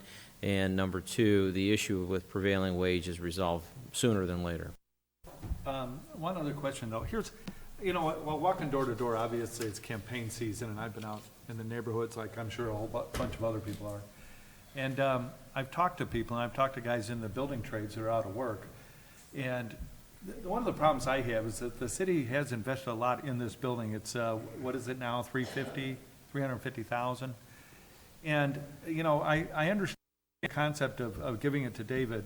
And, it's done in other cities. I don't disagree with that. I really don't. And I like, the project. I mean, you guys are moving forward with it, and I hope it's successful. It's good for Lockport. It's good for everybody. But at one point, I mean, is there a way that I understand that there's a contract in the work from Lockport, but I'm not sure that that contractor to Lockport building trades people that are out of work. Well, there actually are a lot of union. A lot of this work is union work, Kelly. Well, here's the deal. If I'd like to, at one point, have some kind of commitment that carpenters, pipe, et cetera, are in the mix here, because again, the city's got a large investment in this, and I'm not quarreling with the concept of turning it over. I can address that right now. Our steel worker who's doing the stairs is located in Lockport. Our plumbing outfit that's doing the plumbing is located in Lockport. Okay. We are to almost every business that we can bring into this by using the local businesses. Okay. Only because it's going to help us later. I understand. I mean, if these people are working, they'll go to restaurants. Yeah. Yeah, I mean, that's the question I have, is that I'd like to see these people work. I mean, it's we've got some great tradespeople I know that are out of work, the carpenters. And it's not, I'm just saying that the carpenters need to get work. I mean, these people, as a rule, are also doing volunteer work. I know they've done volunteer work at the VFW. I know that they've even done work consulting in the building here. So I mean, it's a thing where if Lockport money's being done, let's use Lockport building trades people, because we've got some of the best in the area, and and our carpenters are at Lockport. That's our contract. So. Yeah, we are. There are union tradesmen on this job, Kelly. And it's pretty late to add a stipulation like that I don't think it anyways, hurts to right? I mean, I don't think it's funny. It's pretty well down the road We here. discussed this. We've had this discussion, and we we discussed this had in November, and we came to this conclusion, and he agreed to it back in November, of which you voted no. He's got a lot of guys on the union. Unbelievable. It's a project that has union guys on it. Stop. People, no, Stop. Darren, yourself. Don't make it political, okay, guys? We're talking about building tradespeople that are out of work. They still have mortgages. They still have everything else. And so did everybody else who's working from Lockport. To bring it up that that we do have a large commitment monetarily, and why can't we make sure that union tradespeople are getting jobs there? That's all. Yeah. Do we have union guys on this job? There's several of the, I guess, parts of it. The stairwell, which is an iron worker, the sprinkler systems, elevator, windows, which was provided. We agreed to the contract that you negotiated. And that's my only question. It's just to tell these people that, because their view of government is that, all this is given away and it doesn't help me. Kelly, it's not a question. You already knew the answer. There are union guys on this job, and you've known that. I'm just stating a fact. And I'm stating a fact too. There's union on this job, and the rest of the guys are Lockport guys. It's not like we're bringing up people from Louisiana. Where they're coming from. Well, you know where they're from. Exactly who's working on this job, Kelly. I think it doesn't hurt to ask. What's the harm in that? Because you know the answer. And it was You do already know the answered answer. You know tonight. exactly who's working on this job, Kelly. No idea. I've never. Well, then good. Now you know there's union guys on it. No, I mean, if you're sensitive about it, I understand. I'm not sensitive. I'm sensitive, and I was sensitive back in November when we had this conversation. It's like you said, it's election season. So thanks for bringing up something that you already knew the answer to, and there are union guys on this. Mayor, I'm done. I'm done. Well, I talked You- to people. now you're talking about stuff that we've already have an answer. They You wanted- were in a big hurry What's our earlier, next- now you want to slow it down, so come on. They wanted me to Because bring it up. you want to campaign, that's what you want to do. And we've already, and there's union guys on the job, and there's Lockport guys on the job. It's as good as it gets. Well, that's my answer then. Thank you very much. I, for one, appreciate the Darren Deskin, Alderman Deskin, walked through the facility, took some pictures, and so I'd like to just thank you for the work that you're bringing to the city of Lockport. It's an absolute improvement. It's moving very quickly. Very quickly. So we're excited about that with spring. We're new life in the downtown, so keep up the good work. I think this is an impressive improvement. I think it'll enhance the project, so good job, David. Thank you. Yeah, and I think it's great that, you know, with some of the pessimism that was shown when we voted on this, that now you're coming before us and asking to get it done quicker because you're moving forward quicker, and it's going to get done quicker. And I think that's great, and I appreciate all the work that you put into it and the vision that you have and the efforts that you've taken to hire the Lockport companies to do the work. So thank you. Speaking of quicker, it will be on the city council at the next agenda tonight. Again, everything they're asking for, all the performance agreements, all the performance standards are all still in place. It's just changing out apartments for office space and then opening up that banquet center. So I thought something that minor would be okay to put on the city council agenda tonight as well. I did talk to Tom Thanis about liabilities, and I talked to Tom Thanis about, and I'm perfectly happy with the agreement that we have on liabilities of working on the building, et cetera. And I said, I'm for this project. I've talked to people.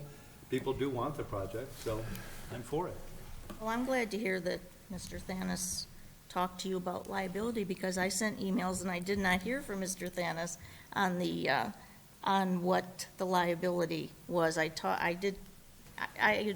Most of my emails were to you and to him. But because I have no problem with your wanting to change this. And I was, I saw Gallus Construction was in the building, doing work. But then I learned that we still own the building. And there's contractors in there doing work. And so my concern was for the liability of the city. And tells me, he said, well, we're on your insurance plan. Now, you say you can't get insurance because, so I'm a little confused about where we're standing and how dangerous, if something happens, this is my concern. What's the city liability with what is going on, since you haven't taken control of it, but the city. And another thing in this agreement in here, number 2, is commencement of preliminary construction. This is the city is going to approve letting you do this, already doing this, and we haven't approved it. Am I correct? Mr. Mayor, members of the city here, we had the same concerns that Alderwoman Marinowski has tonight, and that was before David commissioned his contractor to start work. We indicated that we would need a certificate of insurance naming the city as an additional insured. Whether he could procure it or his contractor, we would defer to either one. So we did do a second thing. We did have an indemnification agreement signed by the contractor that would hold the city harm, because we did share those same concerns. I think the original contract called for a little longer process. David obviously would like to get moving on this, and we certainly welcome that. The sooner the better, from my perspective, on a legal basis. So once we had all of those documents in place, we did tell David and his contractor that that they are proceeding at their own risk, that if the city didn't approve it, the work they'd done already would have to stop until there was a final approval. So try to disclosure and let them know that they were doing it at their own risk, but we do believe that we protected the city from a liability perspective in the meantime. May I ask why we weren't given just what you said, that this is really, that you did that, but it is conditional on our approval? I'm not sure why we didn't inform of that. Obviously, we should have informed you of it. I think so. I apologize if I missed an email.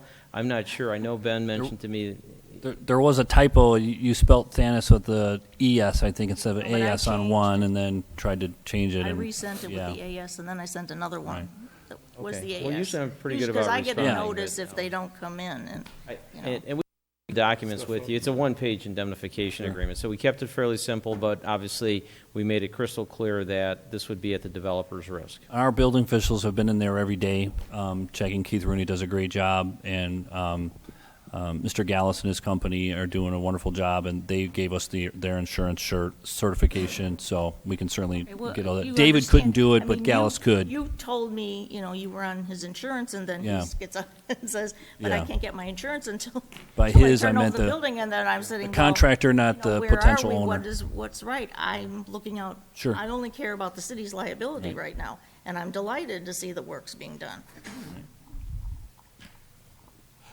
All right. Anything else?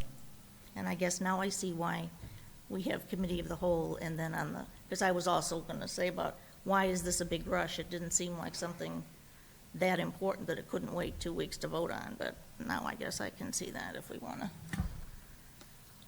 turn it over. So Okay. Yeah, I actually don't have that because this has been discussed before, and I did talk with Tom at length, and who very graciously came back with information for me, and Okay, All right. I think I'm Yeah, clear now. Be on the next agenda. All right, Chief, you're up. Mayor, council member, resolution 15024, if approved, allows the city to enter into an intergovernmental agreement with School District 205. The intergovernmental agreement provides that District 205 will hire and pay for their own police officer.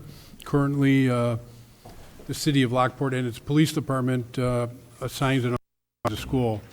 This school officer, with the approval of the Lockport Police Department, will wear a Lockport Police Department uniform and comply with Lockport Police Department training, grooming, and conduct standards. But that officer would be paid by the high school and controlled by the high school. Basically, this agreement shifts the burden of providing a police officer from the city of Lockport and its police department to District 205. It provides a more equitable financial for the 5 communities that send students to Lockport East High School. And I recommend that you approve the resolution because it makes good financial sense, and I'd be glad to answer any questions. Yep, any questions, concerns? Sounds good to me. All right, yeah, we could put this on consent if you guys want. Good with that? Okay. Yeah. All right, thanks. All right, let's talk sludge.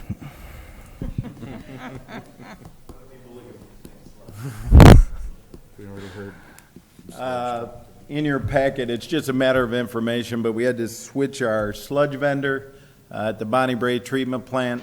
We had 2 digesters, both of which hold 350,000 gallons plus of sludge. Our contractor that we had for over 10 years, we paid $0.50 a gallon to remove liquid and $8.50 a cubic yard for dry. Long story short, I believe Continental Farms, the last few times that they've come out, they're running out of equipment, their equipment doesn't work, they're running out of field space. Contacted them numerous times, they could not remove the sludge, so I got some other quotes from Stewart Spreading, and then also Synagro. I did speak with the city attorney and Ben, told him the situation I was in. I basically took a contractor that could bring a belt press out to remove that sludge. The price from Synagro was $0.50 a gallon. Or a nickel a gallon, which is less than the $0.50 we paid for Continental. I'm doing this without my computer. I'm not real good. So a nickel a gallon for liquid and $18.50 a cubic yard, which is the same for the dry. So they came out. We removed over 716,000 gallons of sludge, which we had to get rid of. They had to bring out a belt press to convert the liquid to dry, because then they can store the dry for 30 days before it has to be land applied. I did talk with the city attorney about the agreement and what I needed to do. There were a couple things Tom wanted. One of the things said it was under Delaware law. We changed that to Illinois law. But long story short, I signed the contract for a 3-year agreement with Synagro from March 1st of 2015 through 2018, and from there forward, we'll go out to bid. I think it's good to point out, too, that a nickel a gallon does look a lot less, but when you're talking about 700,000 gallons, it saved us $35,000 this year, so it'll definitely be a good project. Well, I mean, it's a half a cent. We were paying a nickel and a half to a nickel, so it was probably, if you multiply that, it's $35,000 plus to haul that 700-some thousand gallons, but you're saving in the vicinity of, I don't know, around $3,000 because of that penny in the 700,000 gallons. All righty. So you just need to give us approval for... It was just a matter of information. I just wanted to make sure nobody thought, and there is there's certificate of this is in there, the contract's in there, and I did have the city attorney look over the contract. All right, Joe, thanks for saving us $35,000. I don't think it was that much. Wasn't that much. I misspoke. I apologize. Oh, come on. You gotta be $3,500. Take that. You count my pennies. Then the second item, real quick, it's the same thing I give you every year. I'm hoping it doesn't snow again. But we were out 24 times this year versus the 44 times last year. That's just a quick little summary I write myself, kind of tells how many trucks are out, where we were, what we did, and then also attached is the complaint list. We try to take every complaint, follow up, tell who addressed it, and then also the ultimate one that everybody looks at is the overtime that was worked for the year. Okay.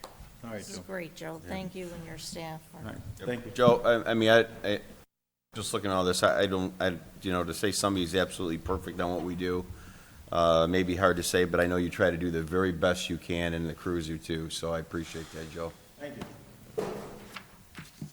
All righty. Any open floor comments out there tonight? Any new business out there? Crowd is kind of thin down. Yeah, nurse. 3 hours in. All right, then I have a motion to adjourn. No move. Second. Turner, Vandermeer, all in favor? Aye. Okay. We'll jump right in. Alice, you want to do a new roll call for us? Sure. Capadona? Here. Calarelli? Here. Smith? Here. Turner? Here. Peskin? Here. Vandermeer? Here. Marinowski? Here. Corrado? Here. 8 present. All righty. May I have a motion to have a consent agenda? So moved. All right. we Second. got, Smith and Calarelli. All in favor? I have a So, question on payroll. I would like that. yeah, we can pull payroll off and have a question, or do you want to just ask it now? Either way. Just ask it now. Okay. I was just, I noticed last month and then again this month, administration is like 132% over budget. Engineering is 163% of their budget each month they've over. We're not even in peak construction season. I'm just wondering if the trend is going to continue, or we... Yes, it's the way we're allocating, and I had explained in an email previously about the water sewer overhead allocations. So we're changing on how it gets allocated, so some of the other below budget, but you'll see in total, we're still meeting our budget. So it's the way we change the water sewer allocation, so administration was being allocated 50% to water sewer, we're changing that to a 30% allocation, so. Oh, I thought that was going to go to street then. No? Okay. Street, but engineering, the same thing, we're changing that allocation to the analysis that I did. So we're still meeting overall, it's just the way it gets allocated between the departments. Okay. But I thought there was a note on that actual payroll sheet that commented about that. I'll make sure it gets put back on there again. Thank you. So we can keep it on consent as that's all. All righty.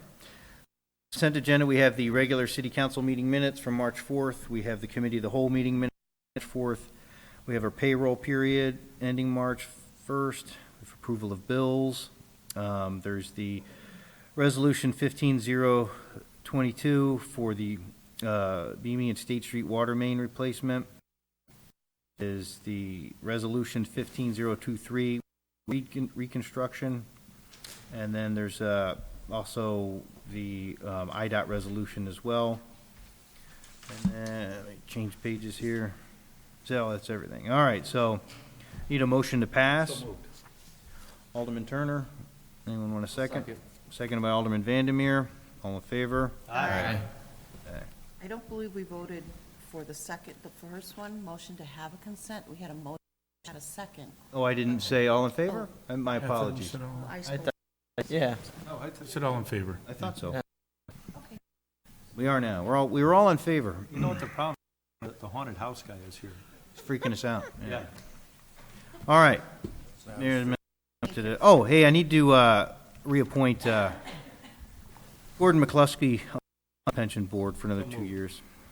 Good with that? Second. All right. Alderman Turner, seconded by Alderman Coretta. All in favor? Aye. All right. Proclamation for the teaching. Do I have it given to me somewhere? I don't have one, I have it on my computer. but on the If computer. you don't have one, we'll probably end up doing some type of proclamation toward the end of the school year in May. Okay. So I just wanted to do something nice. Yeah, no, I know you did something, but Bob, he's right. I got it here, sorry. Could we do a proclamation to be named later? No, I got it. It's Oh, good. sure. Look, this is a proclamation to honor Kathleen Martino, who's chair's teacher at Homer 33C School District. It's something that Bob Peretta has driven, and he's... It's supposed to be a secret. I don't know how that's a secret anymore. What, that you did this? No, not that I did it, but she doesn't know about it. Oh, okay, well, so here's the proclamation. I watch this show now. Yeah. She's sleeping by now. Yeah, I'm sure she went to bed, yeah. Miss Kathleen Martino has been an invaluable teacher at the Homer 33 School District for the past 23 years out of her impressive 27-year teaching career. And whereas Miss Martino has taught over 675 children in her career using her Master of Arts in Teaching and Leadership degree to mold these children into respectable students. And whereas every single student in Miss Martino's classroom always felt special and appreciated and learned to make others feel that way as well. And whereas Miss Martino left a lasting impression on every child she taught, and whereas Miss Martino received the Teacher Recognition Award in 2006 and 07 from the Give Something Back Foundation, and whereas Miss Martino will deeply be missed by the students and staff at Homer 33 School District. Now, therefore, resolved by the Mayor and the Lockport City Council of Will County, Illinois, an open meeting assembled that the entire community of Lockport is called upon to join together in celebrating the honorable teaching career of Kathleen Martino, a true asset to our community in Homer 33C School District. And be it further resolved, the proclamation be preserved and made part of the city records and history for future generations to reflect upon. And be it further resolved that a fully signed, sealed, and certified copy of this proclamation be presented to Kathleen Martino as a remembrance of this occasion. So can I have a motion to make that So moved. proclamation? Second. Alderman Peretta, seconded by Alderwoman Marianowski. All in favor? Aye. All right, thank you. All right. Okay, and then, Got the Volts Development Agreement? Calendar. I have one more thing real quick. You do? I'm sorry. Yeah, Just a motion to approve the monthly meeting calendar for April 2015. As So moved. Second. all right, Alderman Turner, Alderman Peretta, all in favor? Aye. Okay. Let's go on to the, Dan, you want to talk about the Vols? Yeah, thank you, Mayor. Members of the council, item C, and it's an amendment to the Volts Development Agreement that we just discussed at the Committee of the Whole, number 15005. We're seeking a motion to ordinance 15005 and an ordinance approving the amendment number 1 to the purchase and redevelopment agreement between Mad Home LLC and the City of Lockport to transfer and redevelop the Volts building. So moved. Second. All right, we've got Alderman Deskin, Alderman Capadona. All in favor? Aye. It was Capadona. Yeah. Yes. All right. And then Amy fell ill, so I'm going to try to back her up a little bit tonight, if you don't mind, Mayor. I'll go through the Director of Engineering memos. CE1 is the 4th Street construction bid results, Resolution 15026. We'll be seeking a motion to pass the Resolution 15026A, a contract in Tyler Construction in the amount of $836,584.50. I don't know what the 52 cents is for, but it's there. This, as you know, is in very poor condition. We're going to be replacing the 4-inch main with new 8-inch lines. It's going to improve the fire flow requirements. With this project, if you also recall, the owner of the Lockport Plaza Center has agreed to dedicate the right-of-way on the east end to accommodate the construction, and close that 4th Street intersect, which they're very pleased about because it'll stop traffic from cutting through there. On March 11th, 2015, there were proposals submitted. Austin Tyler Construction in the amount of $836,584.52 was the low bid. If you look at the budgeted amount, you'll see that there's a $150,000 overage. Most of that was contained because of the additional water main that we're going to place behind the Corwin Plaza to increase fire flow within the region. The savings from the limited patching and driveway replacement awarded in the 2015 resurfacing contract will cover the overages on the roadway project. The lower than budgeted bid amounts on the patty cakes outpost, which I will speak about next item on the agenda, will also cover those slight overages on the water and sewer items. So this evening, we're looking for recommendation to approve the Austin Tyler construction for the amount of $836,584.52. So moved. Second. Alderman Turner, seconded by Alderman Smith. Any discussion? I have a question. Sure, I can try. Is this amount including the patty cake station? No. No. The patty okay. cakes will be the next memo. All right. Okay. I was wondering why it says in here that the engineer gave an estimate of $913,715, but only $685,000 was budgeted. Question without the engineer here. I don't know if I have an So answer. what Amy had indicated to me is that when they were doing the capital improvement plan, they were using those numbers, and then she used those same numbers again to prepare the budget for this year. When the engineer went back to look at the project, he noticed that there was not going to be enough, and then revised those estimates. So she said for next year, what she wants to do is to make sure we update those engineer estimates before we prepare the budget. That's a good idea. But, Okay. she had not done that for this budget year. Okay. All righty. I think because of the stub year being a short year, there was just, Okay. it just got missed. All right. Us from having to do a whole nother budget again, so she did recognize that they Okay. on this project All and right. that needed. Yeah, I thought that wasn't usually see, but, Right. okay. So she will go ahead and update, so we probably won't be using the numbers in every packet. She puts a copy of the capital improvement plan in there. Going forward, we probably won't be because those numbers are old. Right. Okay, thank you. All right. Can I have a roll call, please? Yes. Colorelli? Yes. Smith? Yes. Turner? Yes. Deskin? Yes. Vandemeyer? Yes. Marinowski? Yes? And Beretta? Yes. 8 yeas, motion carried. Okay, thank you, Mayor and members of council. The next item is CE2. It's in regards to the patty cakes outpost list. We've got bid results and a resolution number 15027.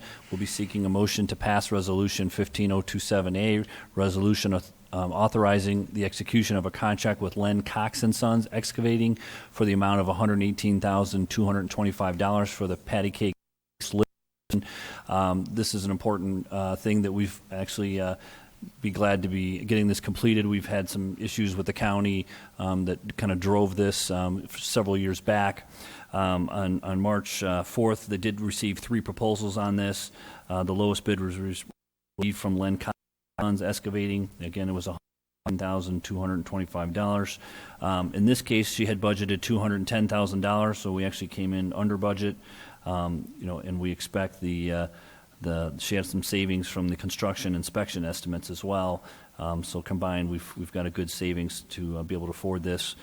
Recommending that the contract be awarded to Len Cox and Sons Excavating for the amount of $118,225. So moved. Second. Okay. Alderman Turner, seconded by Alderwoman Marinowski. Please. Ona? Yes. Colorelli? Yes. Smith? Yes. Turner? Yes. Deskin? Yes. Vandemeyer? Yes. Yes. And Beretta? Yes. 8 yeas, motion carried. You want me to keep going, Pam? Okay. The next item is the concept plan, which we discussed previously. This is a motion for the council to pass resolution number 025. I just want to it was brought up during the initial discussions that there is 2 conditions in there that were added by the Plan Commission. One, discussing for safety reasons, the applicant needs to reevaluate the width of the And number 4, the development needs to demonstrate its ability to meet the requirements of the Lockport Township Fire District. And again, this is for a concept plan, and they will be returning for preliminary final development plan and a special use permit in April. So moved. Second. Okay, can I have a roll call, please? Was that Duskin? I'm sorry. No, that was Mr. Vandermeer. Thank you. Capadona? Yes. Colorelli? Yes. Smith? Yes. Turner? Yes. Duskin? Yes. Vandermeer? Yes. Marinowski? Yes. Yes. This motion carried. All right. Any last-minute comments, new business, anything? I'd like to talk about ponds. Yes, we can have more pond talk. All right, then,